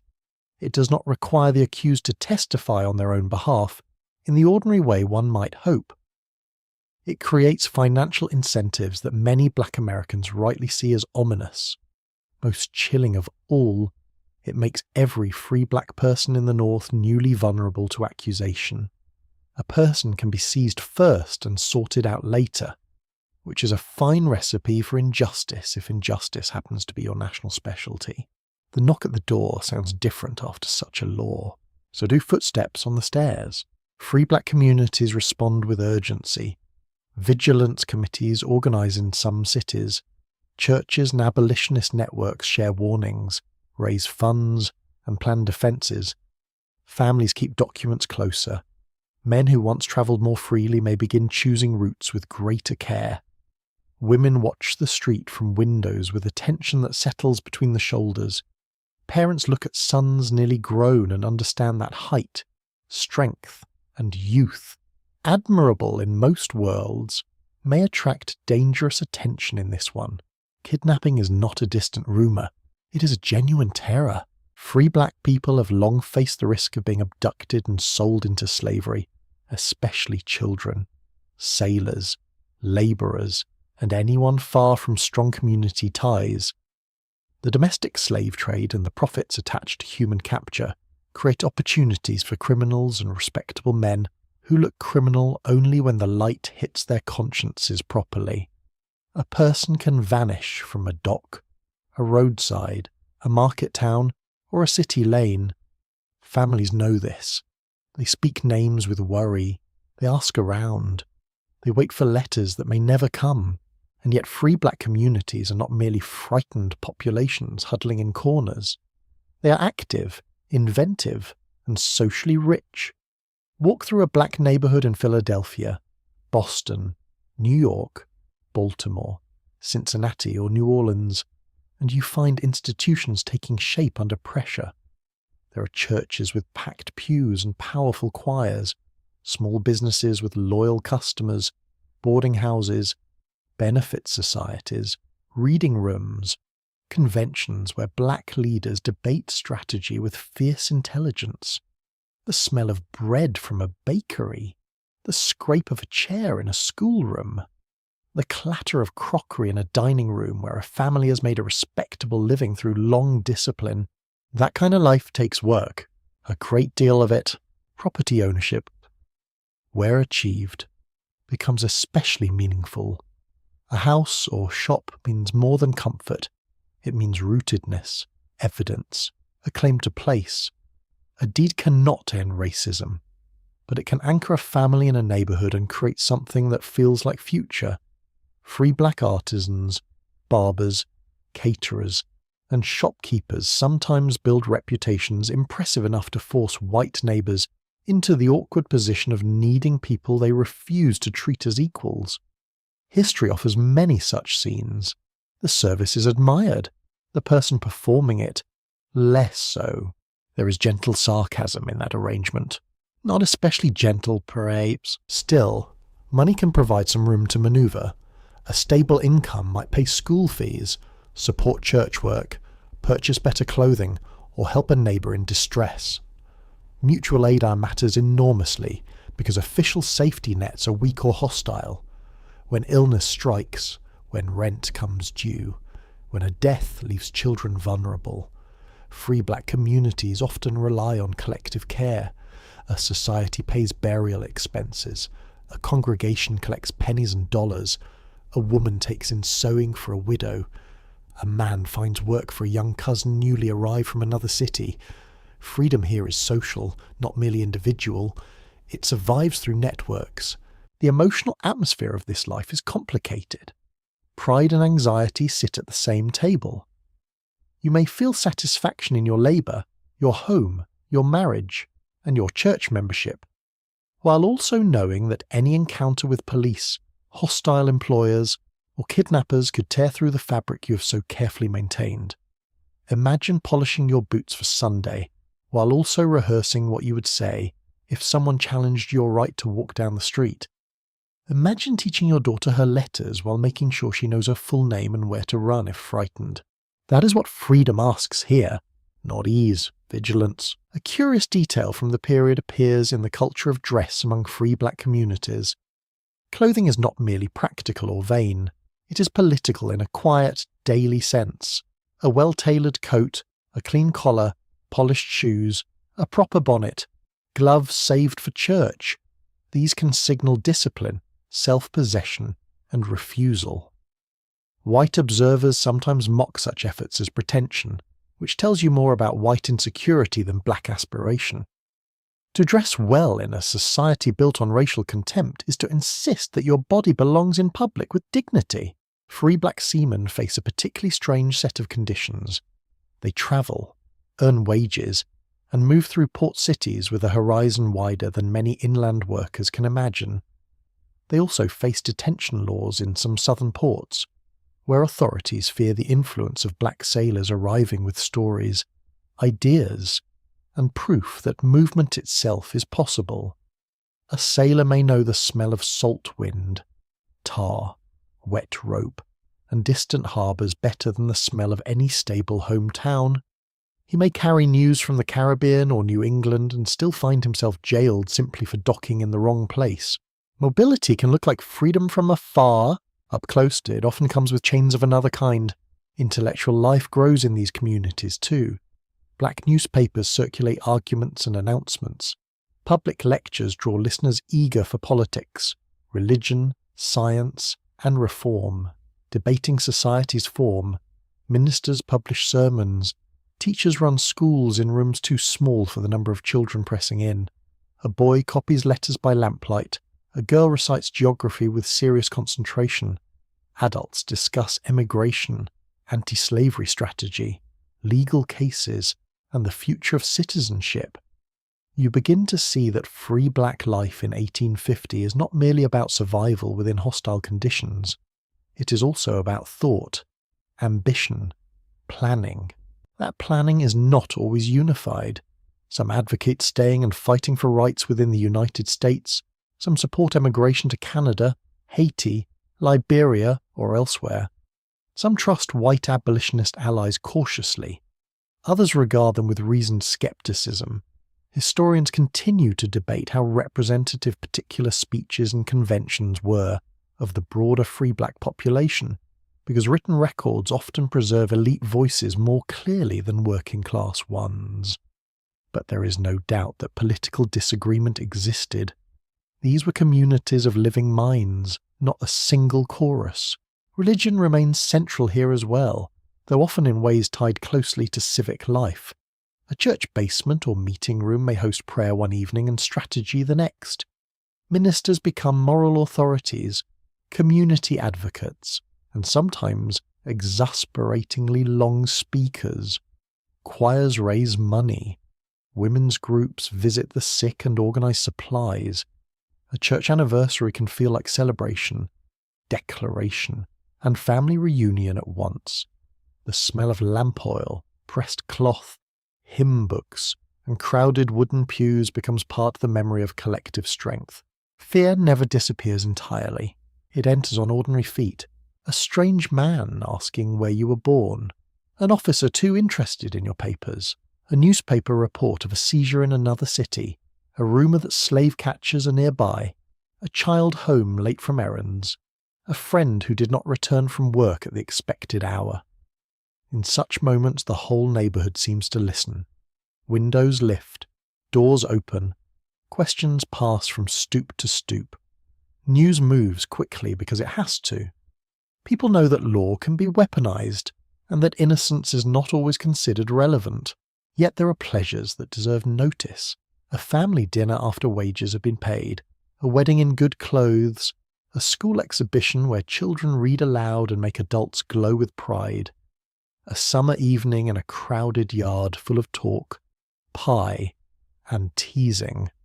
A brass band on parade, a baby christening, a new stove purchased after years of saving, a shelf of books, a framed certificate, the sensation of locking your own front door at night. Modest as the house may be, and knowing the key is yours. That key matters, so does the lock. One scholarly uncertainty concerns just how secure free black neighbourhoods were from everyday white intrusion in different cities. Some accounts emphasise autonomy, while others stress constant penetration by police, employers, and mobs. Both can be true depending on time and place. A neighbourhood may nurture strong internal institutions and still remain exposed to sudden violence. The 1830s and 1840s already offered many examples of anti-black riots in northern cities. By 1850, that memory lingers. Safety is collective, conditional, and never to be confused with complete acceptance. Women often hold the social fabric together through repeated acts that records barely notice. Visiting the sick, lending food, marking births and deaths, advising younger wives, taking in children, organising church fairs, sharing remedies, watching doorways, remembering who needs help and who is too proud to ask. Men appear in speeches and minutes. Women often keep the world running in between the minutes. Their labour, social and emotional as much as economic, is part of what makes free black community life durable. So what does it mean to be free in 1850? It means to possess something precious and partial. To hold legal self-ownership in a country determined to make that status feel unstable. To labour for wages that may be unfair. To raise children under threat but not under sale.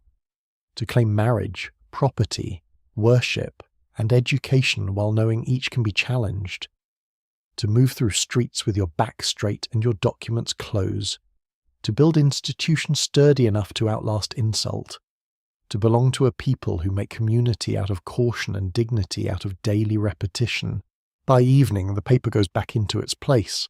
The door is checked, the children are counted, voices lower, a lamp glows over a table where accounts are added, clothes mended, lessons reviewed, or simply tired hands folded in prayer.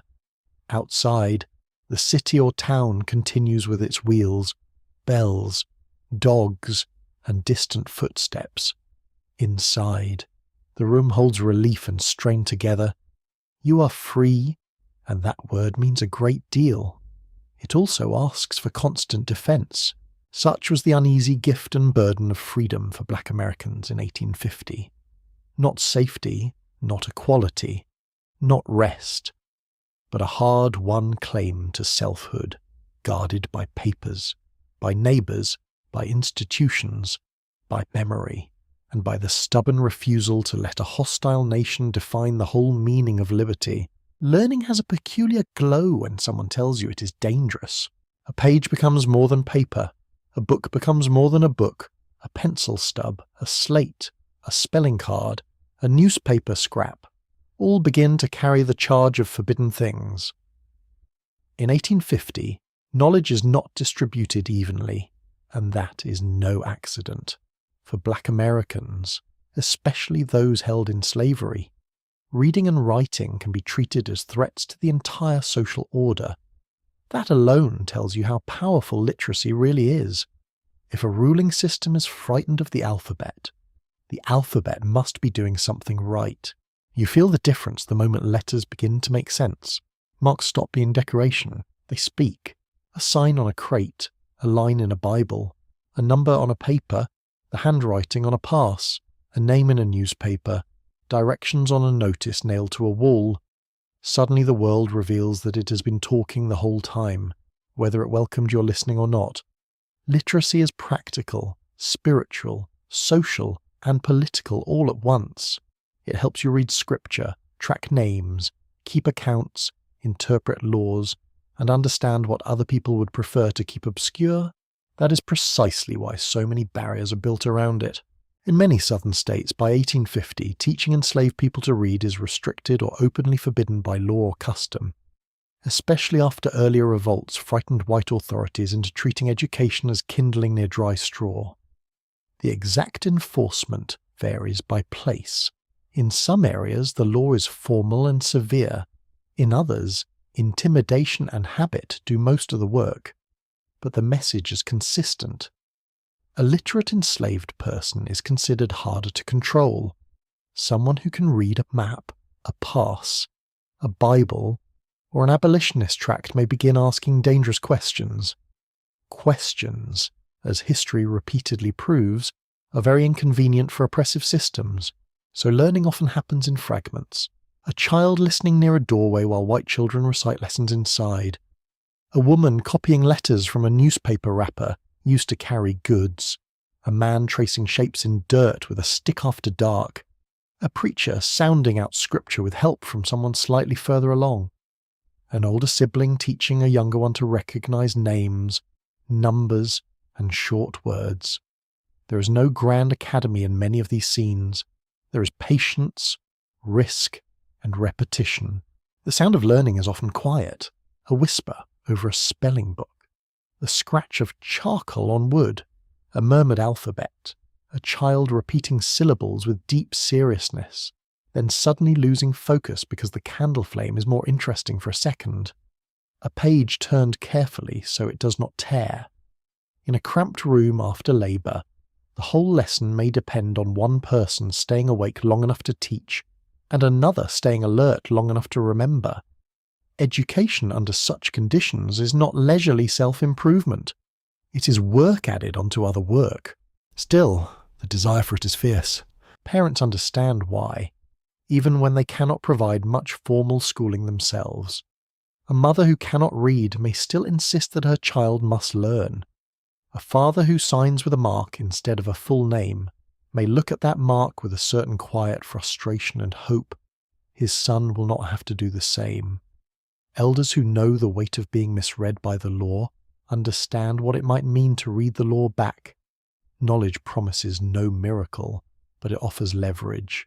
For free black communities, and schooling becomes one of the clearest expressions of collective ambition, In northern cities especially, black churches, benevolent societies, and determined teachers organise schools despite inadequate funding, segregated facilities, and white hostility.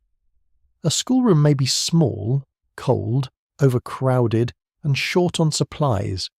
It may still feel glorious to the families who fought to create it. Benches line the walls, slates click, ink smells faintly metallic. A map hangs crookedly. Children in clean but worn clothes sit upright with the intense dignity of those who know their presence matters. Teachers carry an enormous burden. Some are formally trained, some are not. Some are black educators who have built their own learning through discipline and community support. Others are white reformers, welcome to varying degrees depending on their conduct and the local politics around them. The best teachers do much more than drill grammar and sums. They convey seriousness, self-command, curiosity, and the conviction that black children deserve intellectual rigour, not just moral supervision. That distinction is important. Far too many white people in 1850 are comfortable supporting black education only within narrow limits. They may approve of basic religious instruction or practical training while recoiling from anything that suggests full equality of mind. A child learning scripture is acceptable. A child learning rhetoric, history, bookkeeping, geography, and political thought can seem much more troubling. It is remarkable how often the defenders of civilization become nervous when other people begin reading about it closely. In enslaved communities, secret learning takes many forms. Some lessons happen through white children who, out of kindness, carelessness, or a poor grasp of the political implications, share letters and words with black playmates or servants. Some happen through Bible reading, since Scripture offers a socially acceptable cover in certain situations. Some happen because a hiring arrangement places an enslaved artisan or domestic worker close to printed materials. A newspaper left on a chair, a ledger open on a desk, a label on a shipment, all become opportunities. Opportunity must be stolen in little bites. That is often how knowledge grows here. A quirky detail from the period is how useful discarded printed matter could be. Wrapping paper from stores, old almanacs, cast-off primers, hymn sheets, shipping labels, and scraps from printers all might find a second life as teaching tools. What others treated as rubbish could become a lesson. A child might practice letters from a torn handbill. An adult might puzzle through names on a fragment of newsprint while cooking or mending. There is something moving about that. Even waste becomes valuable when knowledge is scarce. Numbers matter too, not just words. Arithmetic helps in markets, wages, measurements, and time. A person who can count accurately is less easily cheated. A woman selling pies or laundry services needs sums. A carpenter needs measures. A sailor needs reckonings. A preacher collecting funds for a burial society needs a clean account. Even where literacy is partial, numeracy can shape survival. It can also shape confidence. There is satisfaction in writing a figure correctly and knowing no one can easily talk around it. Children often learn fastest, though adults may feel the stakes more sharply. A little girl reciting letters can seem charming to outsiders who fail to grasp the larger meaning. A grown man learning to write his name by candlelight may feel both proud and exposed, as though every shaky stroke announces how much the world has withheld from him. Adults often have to push through embarrassment as much as ignorance. That takes courage. The hand may be stiff, the eyes tired, the room noisy. Still the lesson continues. Adults bring urgency to it. Children bring elasticity. Together they make a classroom out of almost anything. Reading the Bible holds special significance. Scripture is one of the few books likely to be present in many homes or churches, and it carries authority strong enough to justify attention. But the Bible is not merely devotional reading here. It is often the first sustained text a person encounters. Through it, readers meet narrative, poetry, law, lament, prophecy, and promise. They also discover that words can contain multiple layers. A passage can be memorized for comfort, quoted for argument, or interpreted against those who once tried to use it as a tool of submission. Newspapers open another door entirely. In free black communities, the black press becomes a lifeline of information and identity. A newspaper brings speeches, fugitive notices, advertisements, editorials, convention news, and reports from distant cities.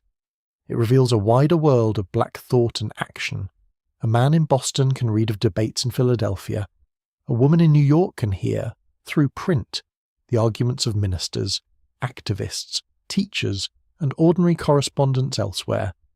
Print connects scattered lives into something more collective. That connection can be thrilling. It can also be alarming. News of kidnappings, laws, mob violence, and court decisions travels through the same channels as reports of school openings and church anniversaries. Literacy does not protect you from bad news. It may, in fact, deliver more of it. But even grim knowledge has value. It reduces surprise. It helps communities prepare. It lets people argue from facts rather than rumour alone. In a hostile world, information is part of self-defence. Women's role in education deserves special attention. Mothers, aunts, grandmothers, and older sisters often act as first teachers in ways that records only partly preserve. They teach letters, discipline study habits, tell stories rich with moral and practical instruction, and insist on neatness, memory, and attention. A woman running a household may also run a small informal school from that same room, moving from boiling a pot to correcting a child's reading with barely a pause. Intellectual life does not always announce itself with great solemnity. Sometimes it happens beside a washtub. There is also oral learning, which should never be treated as second best just because it is not written down. Black communities in 1850 preserve and transmit huge amounts of knowledge through speech, family history, biblical interpretation, trade skill, herbal remedies, geography, humour, etiquette, music, and political insight all move mouth to ear and back again. A child listening at supper may absorb more than a formal lesson could contain. Memory serves as a library when paper is scarce or dangerous. That library has many shelves. Some are jokes, some are warnings, some are stories no one wants forgotten. One scholarly uncertainty involves how widespread literacy actually was among enslaved people in 1850. Estimates vary because evidence is incomplete, and many people who learned partially or secretly never appeared in official records as readers or writers. A person might read a little, but not write much. Another might sign a name, read scripture slowly, and still be counted illiterate by blunt census categories. The neat statistics cannot capture the whole range of hidden competence. Historians know there was suppression. Measuring the exact extent of the learning that survived beneath it is harder. The emotional atmosphere of study is worth noticing too. Learning can be joyful, frustrating, and intimate. A child gets a word right and beams as if the candle itself has applauded. Another bursts into tears over sums that refuse cooperation. An adult laughs at a mistake, then tries again with a tight jaw. A teacher taps the page gently and says, "Look closely. There. See it now." The room smells of lamp oil, warm cloth, and paper touched by many hands. Outside, the night presses against the glass or the boards, but inside minds are stretching. That stretching changes self-perception. A person who reads begins to inhabit the world differently. You can verify, compare, recall, write, address, record, hide a message, understand a notice, teach a child, follow an argument, imagine your own words on a page. This does not make life easy. It does make the self harder to confine. Education enlarges the interior life, and oppressive systems have always feared enlarged interiors. They are difficult to govern politely. For free black youth, education can open paths into teaching, ministry, skilled trades, clerical work, and leadership. Though each path remains obstructed by prejudice, A talented student may still be denied advanced schooling or a professional post. Yet the aspiration persists because communities keep nurturing it. School exhibitions, spelling matches, public recitations, and prize days become occasions of enormous pride. Parents dress children carefully. Teachers stand straighter than usual. Visitors listen as a boy reads history aloud or a girl solves arithmetic on the board. Such moments are not trivial. They are public proof against racist assumptions, and assumptions are everywhere. That is why the schoolroom can feel almost sacred, not because it is quiet. It often is not. Children fidget. Slates squeak. Someone coughs. Somebody always drops something at the worst possible moment. But within that noise, a larger claim is being made. Black intellect exists. Black memory exists. Black children deserve cultivation. Black adults deserve access to the written world. Every lesson pushes against a system designed to ration thought by race. Even handwriting carries emotional force. To write your name cleanly is to leave a trace in your own hand rather than through someone else's spelling of you. Names matter deeply in a world of sale records, freedom papers, church rolls, marriage lists, and gravestones. Writing a name can feel like steadying a life on the page. A line copied from scripture may soothe the soul. A receipt may secure a wage. A letter, when possible, can cross distance and keep family ties alive in ink rather than memory alone. Letters are especially precious. They carry voices, a son away at sea, a daughter in service, a husband working in another town, a minister writing to a neighbouring church, even when someone must ask another person to read a letter aloud. The existence of written contact changes the shape of absence. The paper has travelled, the words have arrived, the person is still somewhere in the world and has spoken through marks. In an era of separation and uncertainty, that can feel miraculous, so the lesson stretches on after dark. A child mouths syllables with fierce concentration. An elder corrects gently. Someone practices figures on a slate worn smooth at the edges. A newspaper scrap lies open beside a Bible. The candle gutters once, then steadies.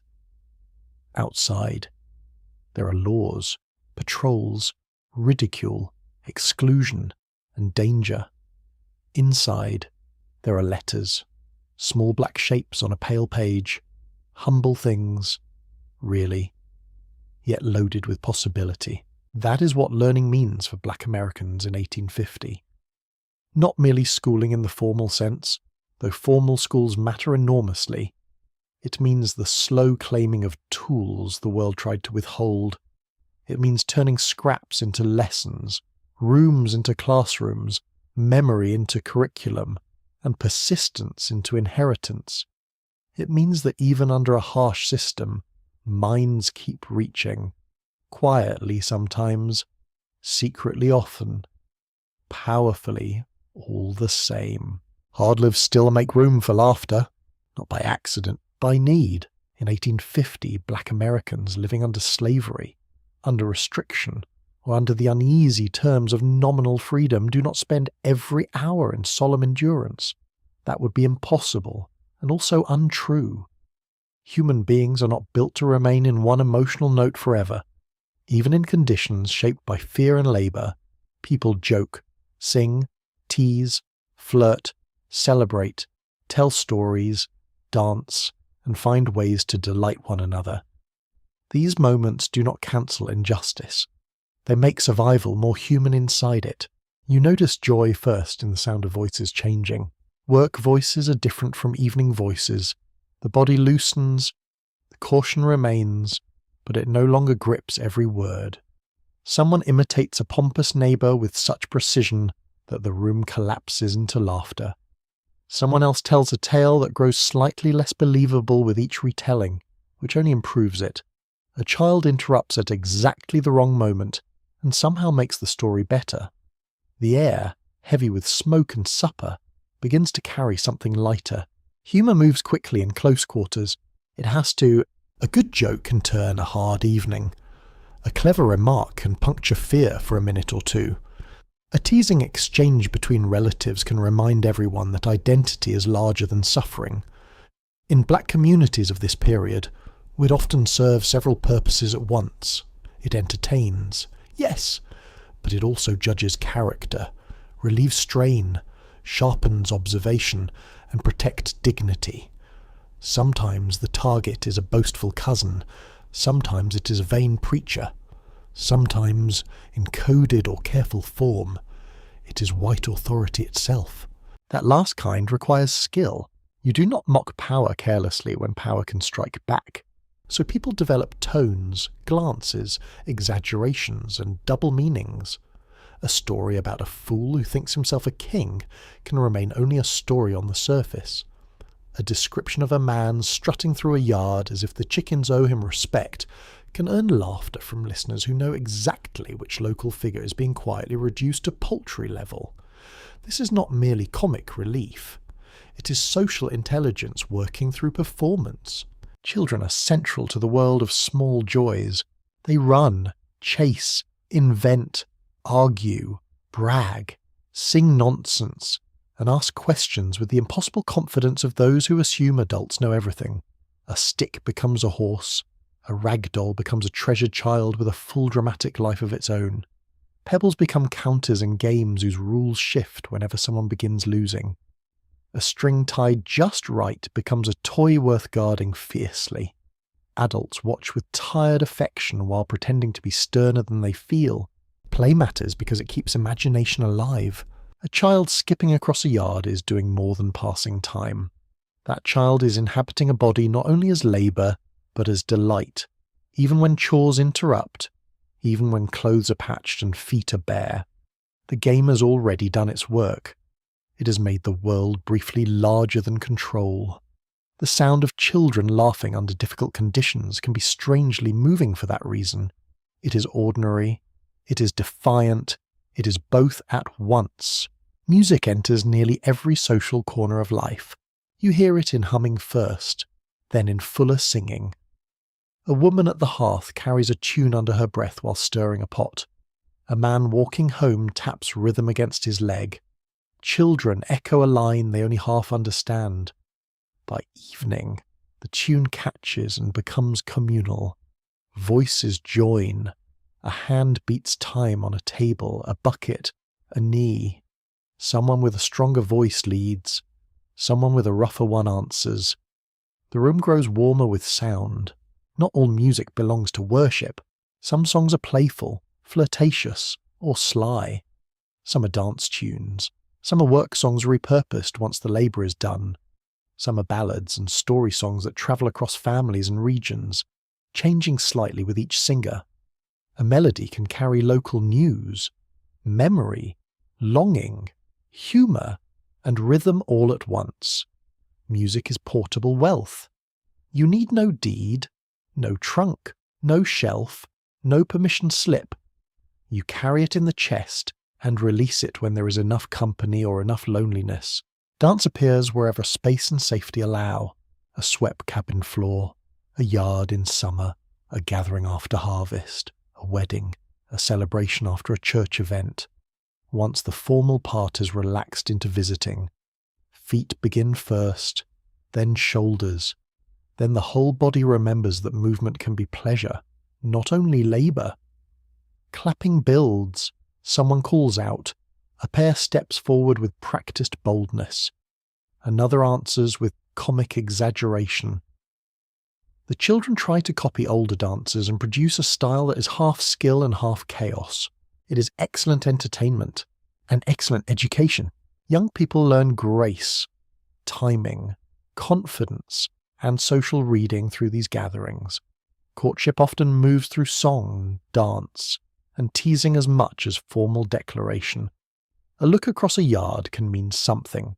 So can the offer of a dance, the sharing of a bench, the lingering after a song has ended.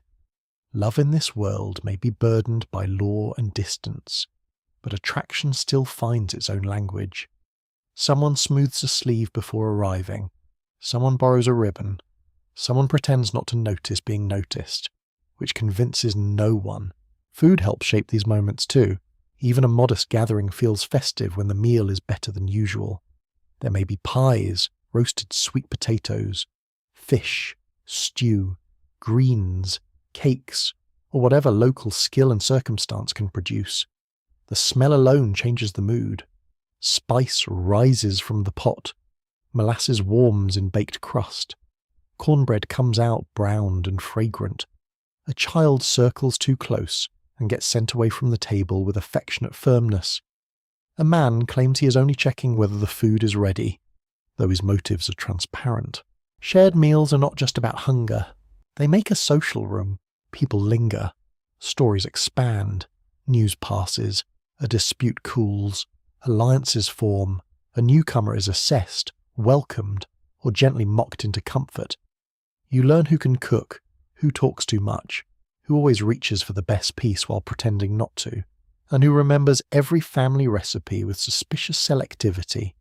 In a harsh system, a communal meal can feel almost luxurious even when the plates are plain. Enough for everyone is a kind of peace. Storytelling deserves special notice because it does so much at once. A good storyteller can hold a room with nothing but voice, timing, and a face willing to work very hard. Stories may feature animals, tricksters, unlucky fools, stern elders, spirits, weather, preachers, thieves, brave children, impossible neighbours, or ordinary people made funny by circumstance. Listeners know some stories by heart and still want them again because the telling changes. The pause lands differently, the look changes, the joke gets sharpened, the room participates. Trickster tales are especially rich. A smaller creature outwits a stronger one. A quick tongue defeats a heavy hand. A foolishly confident figure gets humbled. These stories can amuse children perfectly well on the surface. Adults often hear more in them. Scholars have long noted the significance of trickster traditions in African American life. Though they still debate exact lines of continuity between African antecedents and later American forms. What seems clear is that intelligence, wit, and survival by indirection hold deep narrative appeal in communities living under unequal power. You can hear why. The underdog finally gets a turn. Some evenings include games for adults as well as children. Riddles are popular because they reward quick thought and memory. A riddle sounds simple, then opens sideways. The room leans in. Answers come too fast and mostly wrong. Someone finally gets it and looks far too pleased. Word games, memory challenges, and playful competitions thrive in spaces where formal schooling may be limited, but verbal skill is abundant. Intelligence is on display, and it is enjoyable to watch. A curious detail from the period is the importance of handmade instruments and improvised rhythm. Not every gathering has a proper fiddle, banjo, drum, or flute at hand. But rhythm appears anyway. Bones click, hands clap, feet stamp, a jug hums, a table becomes percussion through sheer necessity. The banjo, with roots linked to African string instruments, has already become a significant part of musical life in many black communities, though popular white performance will later borrow from it rather shamelessly while denying the people who shaped it. History does have a talent for theft. Still, the music remains. That is the important part. Celebrations tied to the calendar can brighten the year. Christmas is one such time, though it varies widely by region and circumstance. In some places there may be a short easing of labour, special food, visits between family members, or modest gifts. In others, the holiday offers little beyond the word itself. New Year's can be shadowed by dread where hiring contracts or sales are common. Yet special days remain socially charged. Weddings, baptisms, naming events, harvest moments, church anniversaries, and market days all provide occasions for dressing better, eating better, and gathering more fully than usual. Dress becomes part of joy here too. A clean collar, a bright kerchief, a carefully tied headscarf, polished shoes if fortune allows, a dress reserved for Sunday or celebration. These things alter posture. People stand differently when they feel properly turned out. Children admire themselves shamelessly. Adults pretend not to. Clothing cannot undo inequality, but it can shape the mood of an evening.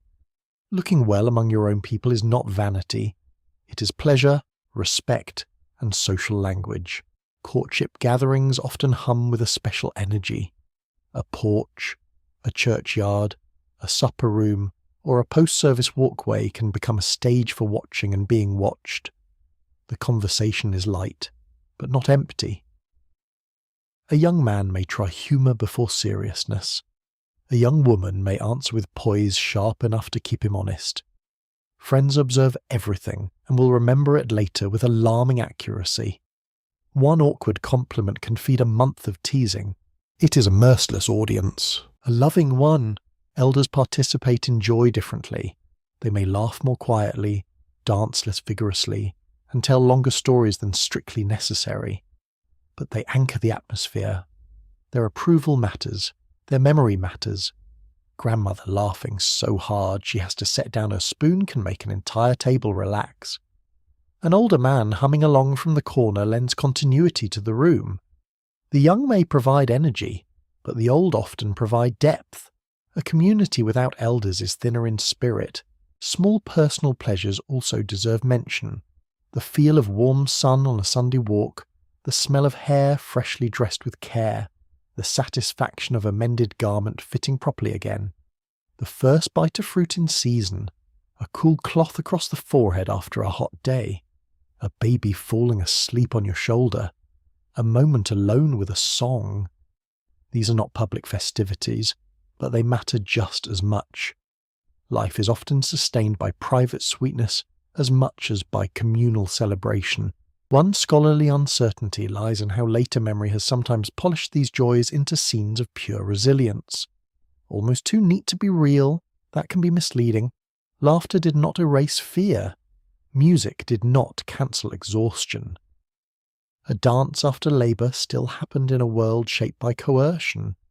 It is important not to romanticize what people were forced to endure. At the same time, reducing their lives to suffering alone is also false.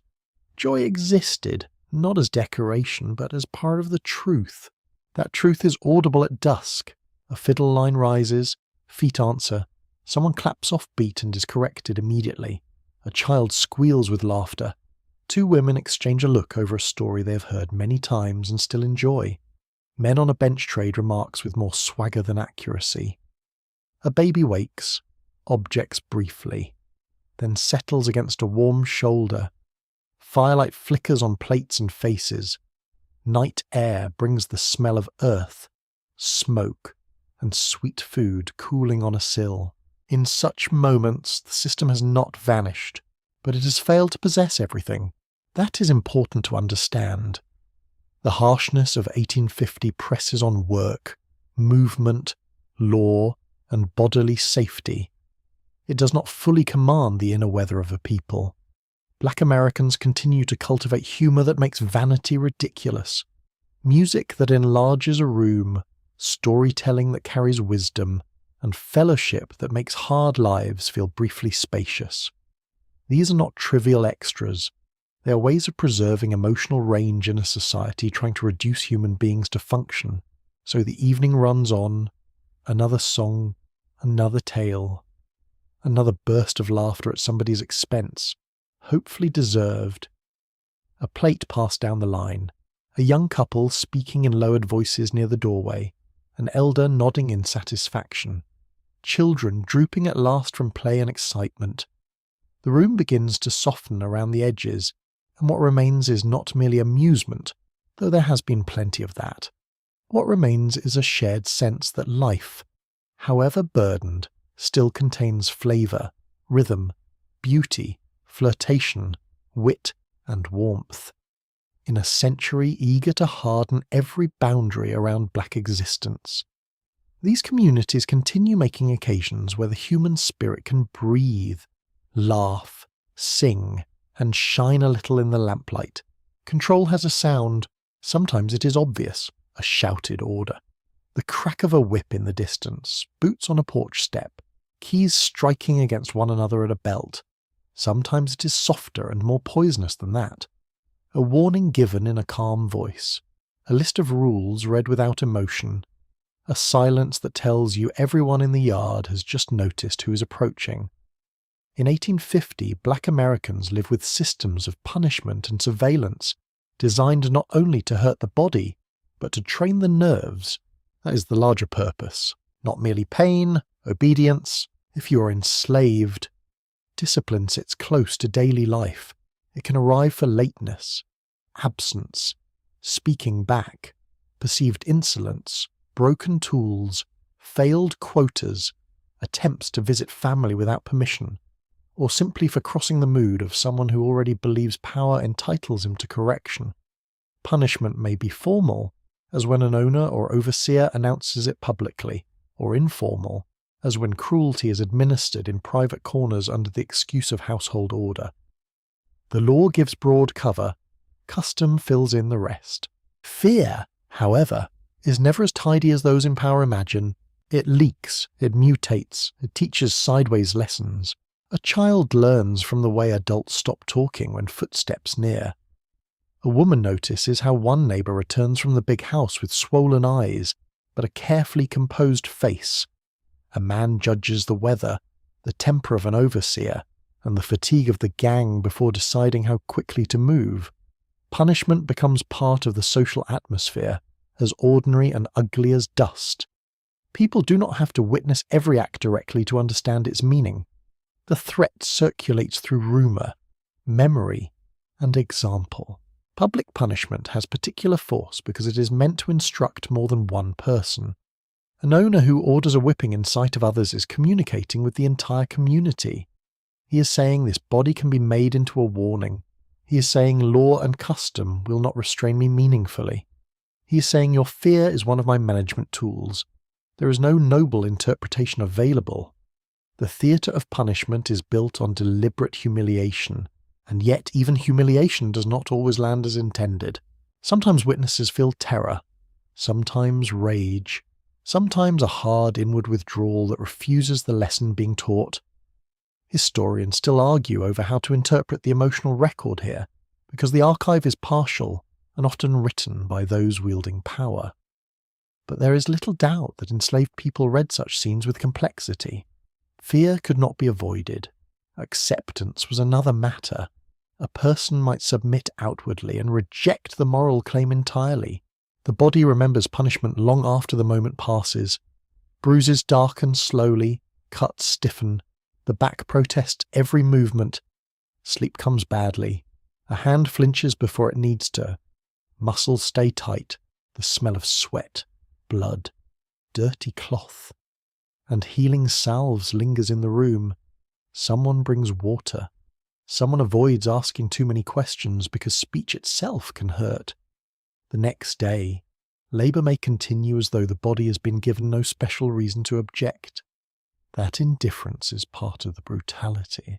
Domestic punishment can take subtler forms.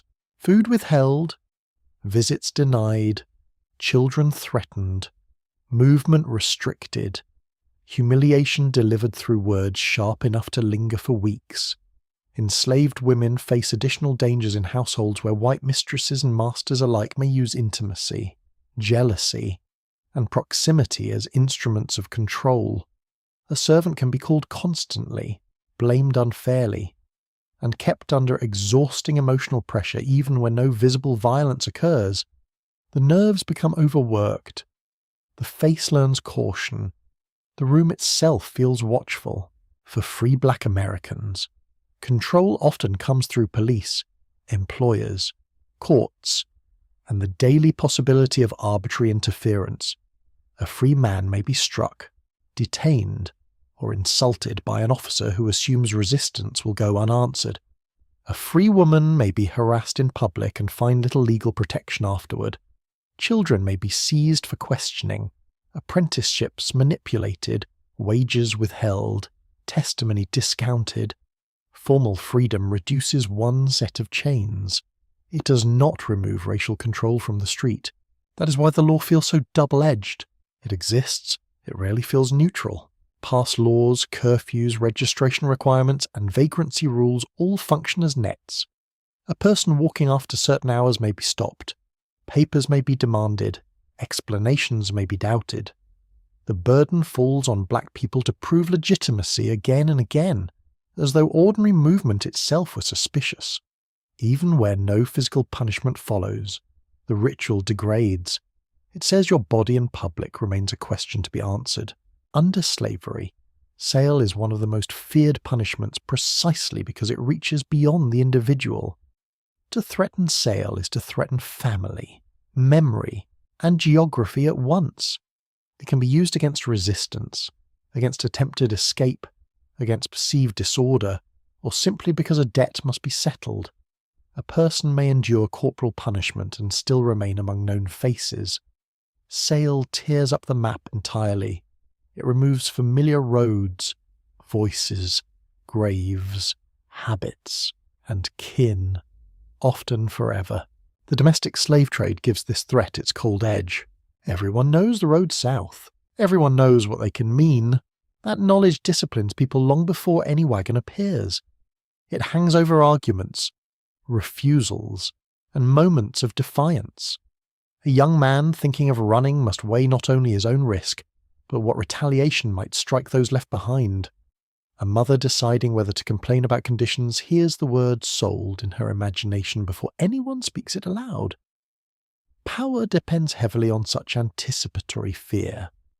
It saves the oppressor effort when the victim begins calculating the punishment in advance. Still, people resist, not always in the dramatic forms later memory prefers.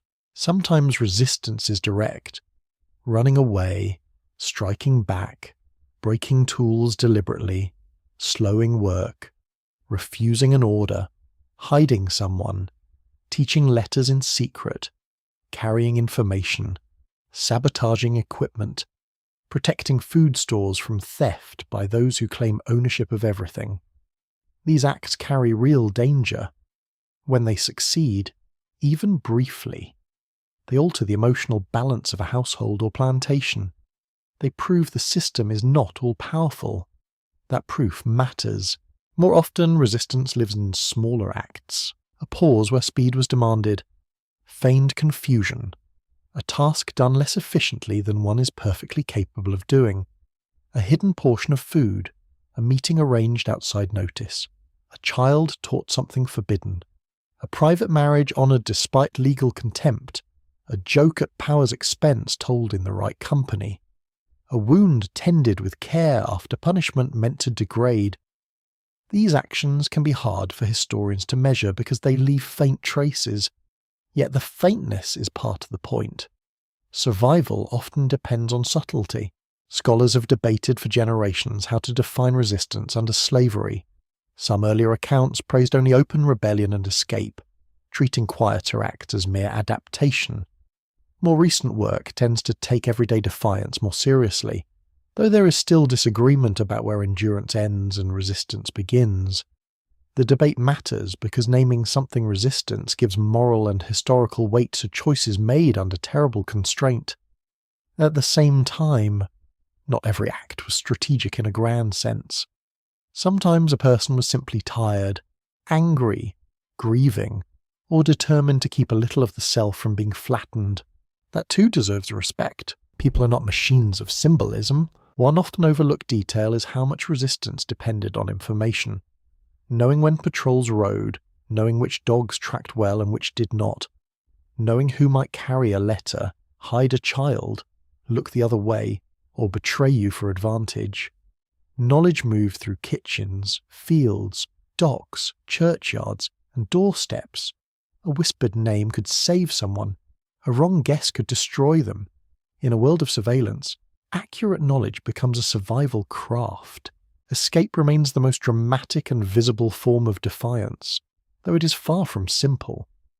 To flee means leaving known ground, known people, and often known language patterns for the terrifying uncertainty of roads, rivers, woods, and towns full of strangers. Night travel carries cold, mud, insects, and the sound of your own breath sounding far too loud. Daylight requires hiding. Hunger becomes immediate, so does thirst, the smell of wet leaves, stagnant water, and your own fear stays close. Freedom lies somewhere ahead, perhaps. So do dogs, advertisements, armed men, and betrayal. For every successful escape later remembered, many attempts failed. That is important to say plainly. Failure did not mean the desire was foolish.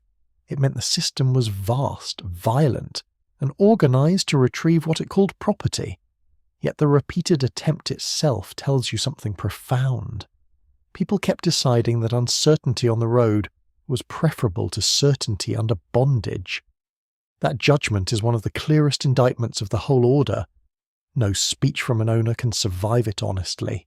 Defiance also appears in the preservation of self-respect, dressing well when possible, insisting on proper courtship, naming children carefully, maintaining prayer meetings, keeping family stories alive, refusing to internalize the language of inferiority repeated by white society.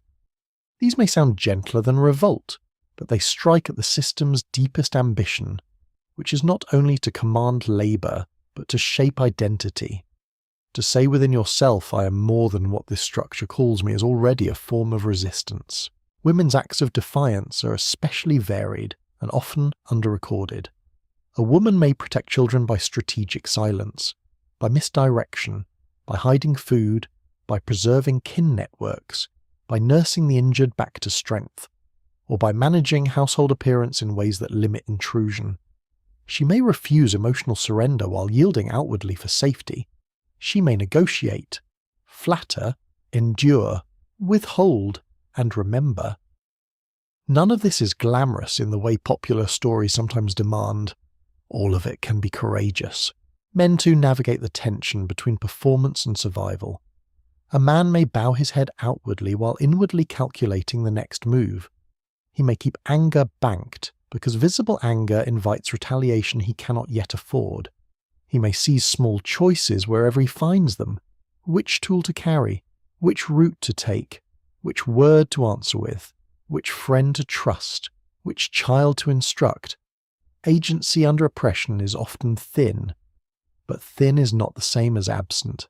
Community responses to punishment reveal another layer of defiance. The punished are not always left alone with their suffering. Others bring food, wash wounds, share remedies, sit quietly, pray, keep watch, and spread warning. Sympathy becomes practical. Care becomes a counterstatement to degradation. Where the system wants the punished body to signify terror and isolation, the community can answer with tenderness and memory. You were harmed, it says, but you are still among us. That answer has power. Cruelty prefers witnesses who are intimidated into distance. A curious detail from the period is the use of ordinary work pace as a field of contest. Enslavers constantly complained about laziness. A word they used so broadly, it often revealed more about their greed than anyone's actual effort. In reality, enslaved labourers had every reason to conserve energy, protect the body, and resist total extraction. Moving at a survivable pace was often a rational response, not a moral failure. White observers mistook coerced labour's natural drag for racial character. The logic was convenient and absurd at once. Punishment also tried to reach inward through naming and speech. People were called insulting names, spoken over, denied titles of respect, and addressed in tones meant to shrink them. To answer with dignity, or even to preserve dignity internally while outwardly complying, required steady emotional labour. Language is never trivial in unequal systems. It arranges who is expected to feel fully human. Black communities answer this partly by sustaining their own forms of address, esteem, humour, and regard among themselves. That is another kind of refusal. To keep your own measure of worth, one uncertainty historians continue to wrestle with is how much documented rebellion undercounts the actual level of disobedience. The archive loves the spectacular, because the spectacular alarms officials enough to generate records. Everyday evasions, refusals, and negotiated boundaries often vanish unless someone powerful complained about them in writing. This means the historical silence can be misleading. A plantation record may look orderly on paper while daily life on the ground was full of friction, manipulation, and undeclared struggle. The emotional burden of living under threat is difficult to overstate.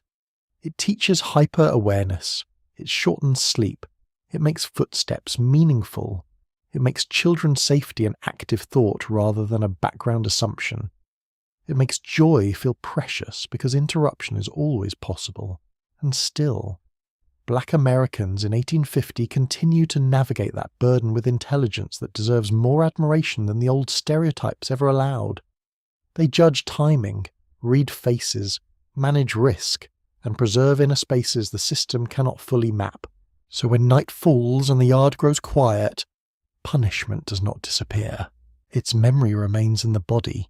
Its possibility remains in the mind, but so does defiance, the whispered warning, the hidden lesson, the slower pace, the carefully held family bond, the prayer spoken with conviction, the story that mocks the powerful without naming them, the decision to keep living as a person rather than as a thing. Under a harsh system, these choices are not decorative virtues. They are daily acts of moral and emotional defense. That is what control could never quite solve. It could injure, terrorize, separate, and surveil. It could make examples of bodies and use law as a weapon, yet it could not produce total surrender everywhere, all the time.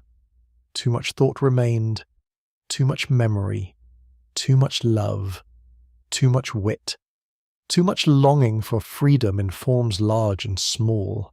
And so the machinery of punishment kept grinding, while beneath and around it, human beings kept finding ways to resist being reduced to its parts. Hope can be a very quiet thing, not always speeches, not always banners, not always dramatic vows thrown toward the horizon. In 1850, for many Black Americans, hope often lives in smaller places. It lives in plans made by lamplight, in names chosen for children, in a loaf saved for tomorrow, in a verse remembered, in a pair of shoes repaired carefully enough to last another season, in the simple refusal to imagine that the present arrangement of power is the final arrangement of the world.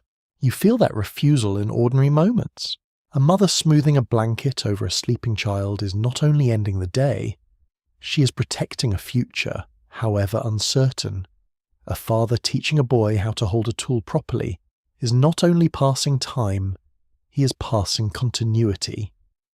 An elder repeating family names is doing more than reminiscing. He's building a bridge against disappearance. Hope, in such lives, is not naive brightness. It is disciplined imagination under pressure. That makes it stronger than it looks.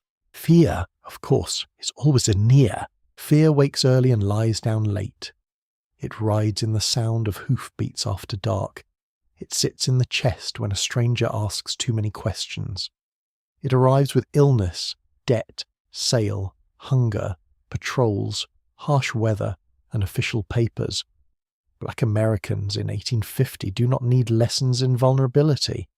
They know how quickly a household can be unsettled. A rumor can spread, a wage can vanish, a person can be taken, a law can shift, a child can fall sick by noon. The future is not a smooth path. It is fogged, uneven, and full of other people's decisions, yet the mind keeps reaching into it. That is the remarkable part. Even in bondage, people plan, they save, they watch for openings, they keep track of seasons, routes, personalities, kin ties, and possibilities. In freedom, however limited, they buy property, educate children, build churches, form societies, choose apprenticeships, and imagine respectability not as imitation of white life, but as a structured claim to security and dignity. Hope is not idle wishing. It is organized feeling. Memory feeds that hope in powerful ways. To remember parents, grandparents, old homes, old songs, old names, and old promises is to keep alive a sense that life existed before the immediate hardship and must exist beyond it too. People do not live only in the present tense. They live among remembered voices. A woman may cook a dish her mother taught her. A man may repeat a warning once given by an elder long gone. A child may be named for someone absent, but not forgotten. Memory becomes a form of shelter. It also becomes a map, not a perfect one, but a necessary one. For enslaved people especially, memory can preserve kinship across distance and time. Someone knows where an aunt was sent, someone remembers the county where a brother was born, someone recalls a grandmother's accent, her remedies, her stories, her temper, the exact way she folded cloth. These details are not sentimental decorations. They are evidence against the system's attempt to treat lives as replaceable. To remember specifically is to resist erasure. Religion deepens this interior life further. Prayer gives the future a listener. Song gives longing a shape. Scripture offers a language in which justice, deliverance, wandering, exile, and promise all become imaginable without needing immediate proof. That matters when proof is in short supply. A person may not know what tomorrow's law will bring, but can still believe tomorrow belongs to God as much as today does. Faith does not answer every practical question. It does steady the soul when practical answers are scarce. Dreams of freedom take many forms. Some are immediate and physical. A man thinks of running north. A woman thinks of reaching family in another county. A sailor thinks of a port where papers matter less than local custom. A child thinks, more simply, of growing up without being ordered at every turn. Other dreams are social. A school that stays open. A church with enough room for everyone. A business run in one's own name. A marriage protected by law. Children reading freely. The ability to walk to market without explanation. A front door shut at night with full confidence that what lies within belongs to the people inside it. That last dream is not small.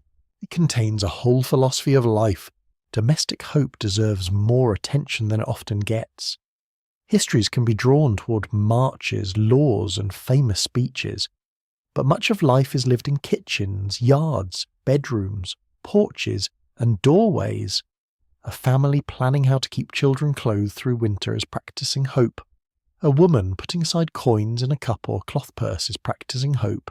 A man improving a roof, however humble the house, is practicing hope. The future often enters through repair rather than revolution. Children are at the centre of this forward-looking world. Adults watch them with a mixture of tenderness and worry so strong it can almost ache. Will they stay safe? Will they remain nearby? Will they learn enough to manage the world better than this generation could? Will they be sold? Will they be seized? Will they be mocked? Will they be strong? Will they be kind? A child's sleeping face can hold every one of these questions at once. And still children attract dreams. That is one of their great powers. Parents invest in them emotionally, materially, spiritually, and strategically. A child may be taught manners because manners can protect, taught scripture because scripture can comfort, taught numbers because numbers can prevent cheating, taught songs because songs can carry memory, taught names because names keep kin alive, taught silence at certain times and boldness at others. This is more than upbringing. It is the shaping of future people under harsh conditions, and it requires extraordinary judgment. Free black communities often place enormous hope in institutions for this reason. Schools, churches, mutual aid societies, businesses, newspapers, debating clubs, and fraternal organizations all represent more than present utility. They point forward. They say we expect to exist tomorrow, and not merely to exist, but to improve. That expectation can be radical in a society invested in black precarity.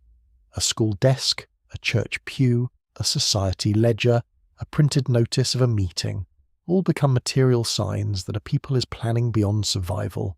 Planning does not mean confidence is easy. Many nights it is not. A person can believe in a better future and still lie awake listening for trouble. The room is dark. The air smells of smoke, wood, and tired cloth. A baby shifts in sleep. Somewhere outside, an animal moves through the yard. The mind replays the day and then leaps ahead into uncertain terrain. What if there is another sale? What if work is lost? What if papers fail? What if sickness comes? What if the child is old enough now to be noticed in dangerous ways? Or what if there is no safe road? What if there is one, and we miss it? This is not weakness, it is realism. Hope lives beside realism here, not in place of it. A curious detail from the period is how much significance could gather around small containers of value. A tin box, a cloth packet, a hidden jar, a Bible with papers tucked inside, a chest beneath a bed. These might hold coins, letters, keepsakes, certificates, or tiny family treasures. The contents were often modest in monetary terms, but emotionally enormous.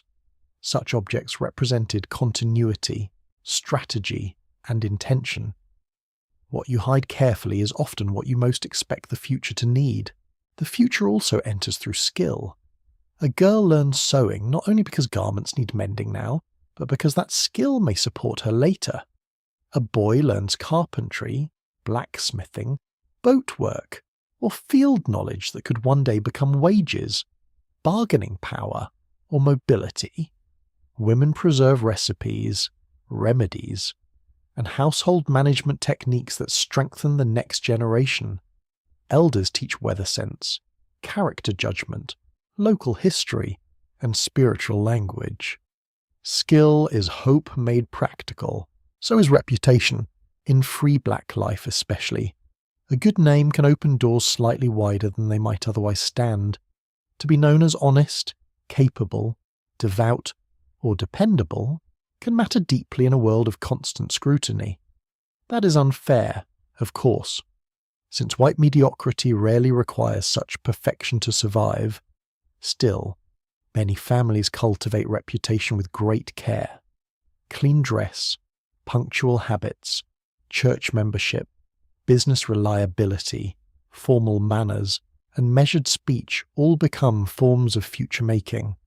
Respectability is not the whole story, but it is one strategy within it. For enslaved people, future making may have to remain more inward and more fragile. It can reside in a secret determination that a child will learn letters somehow, in the memory of a relative who made it north, in the conviction that one day an opportunity will come and must be recognized quickly, in the decision to keep enough strength, enough clarity, enough selfhood intact to act if the moment opens. Hope here is often readiness. Readiness has its own discipline. You keep watch without appearing restless. You listen to travellers. You note changes in supervision. You remember which road bends toward the marsh, which family is trustworthy, which preacher hears more than he says. You keep a little knowledge close. You keep a little courage in reserve. You teach children what they can safely hold.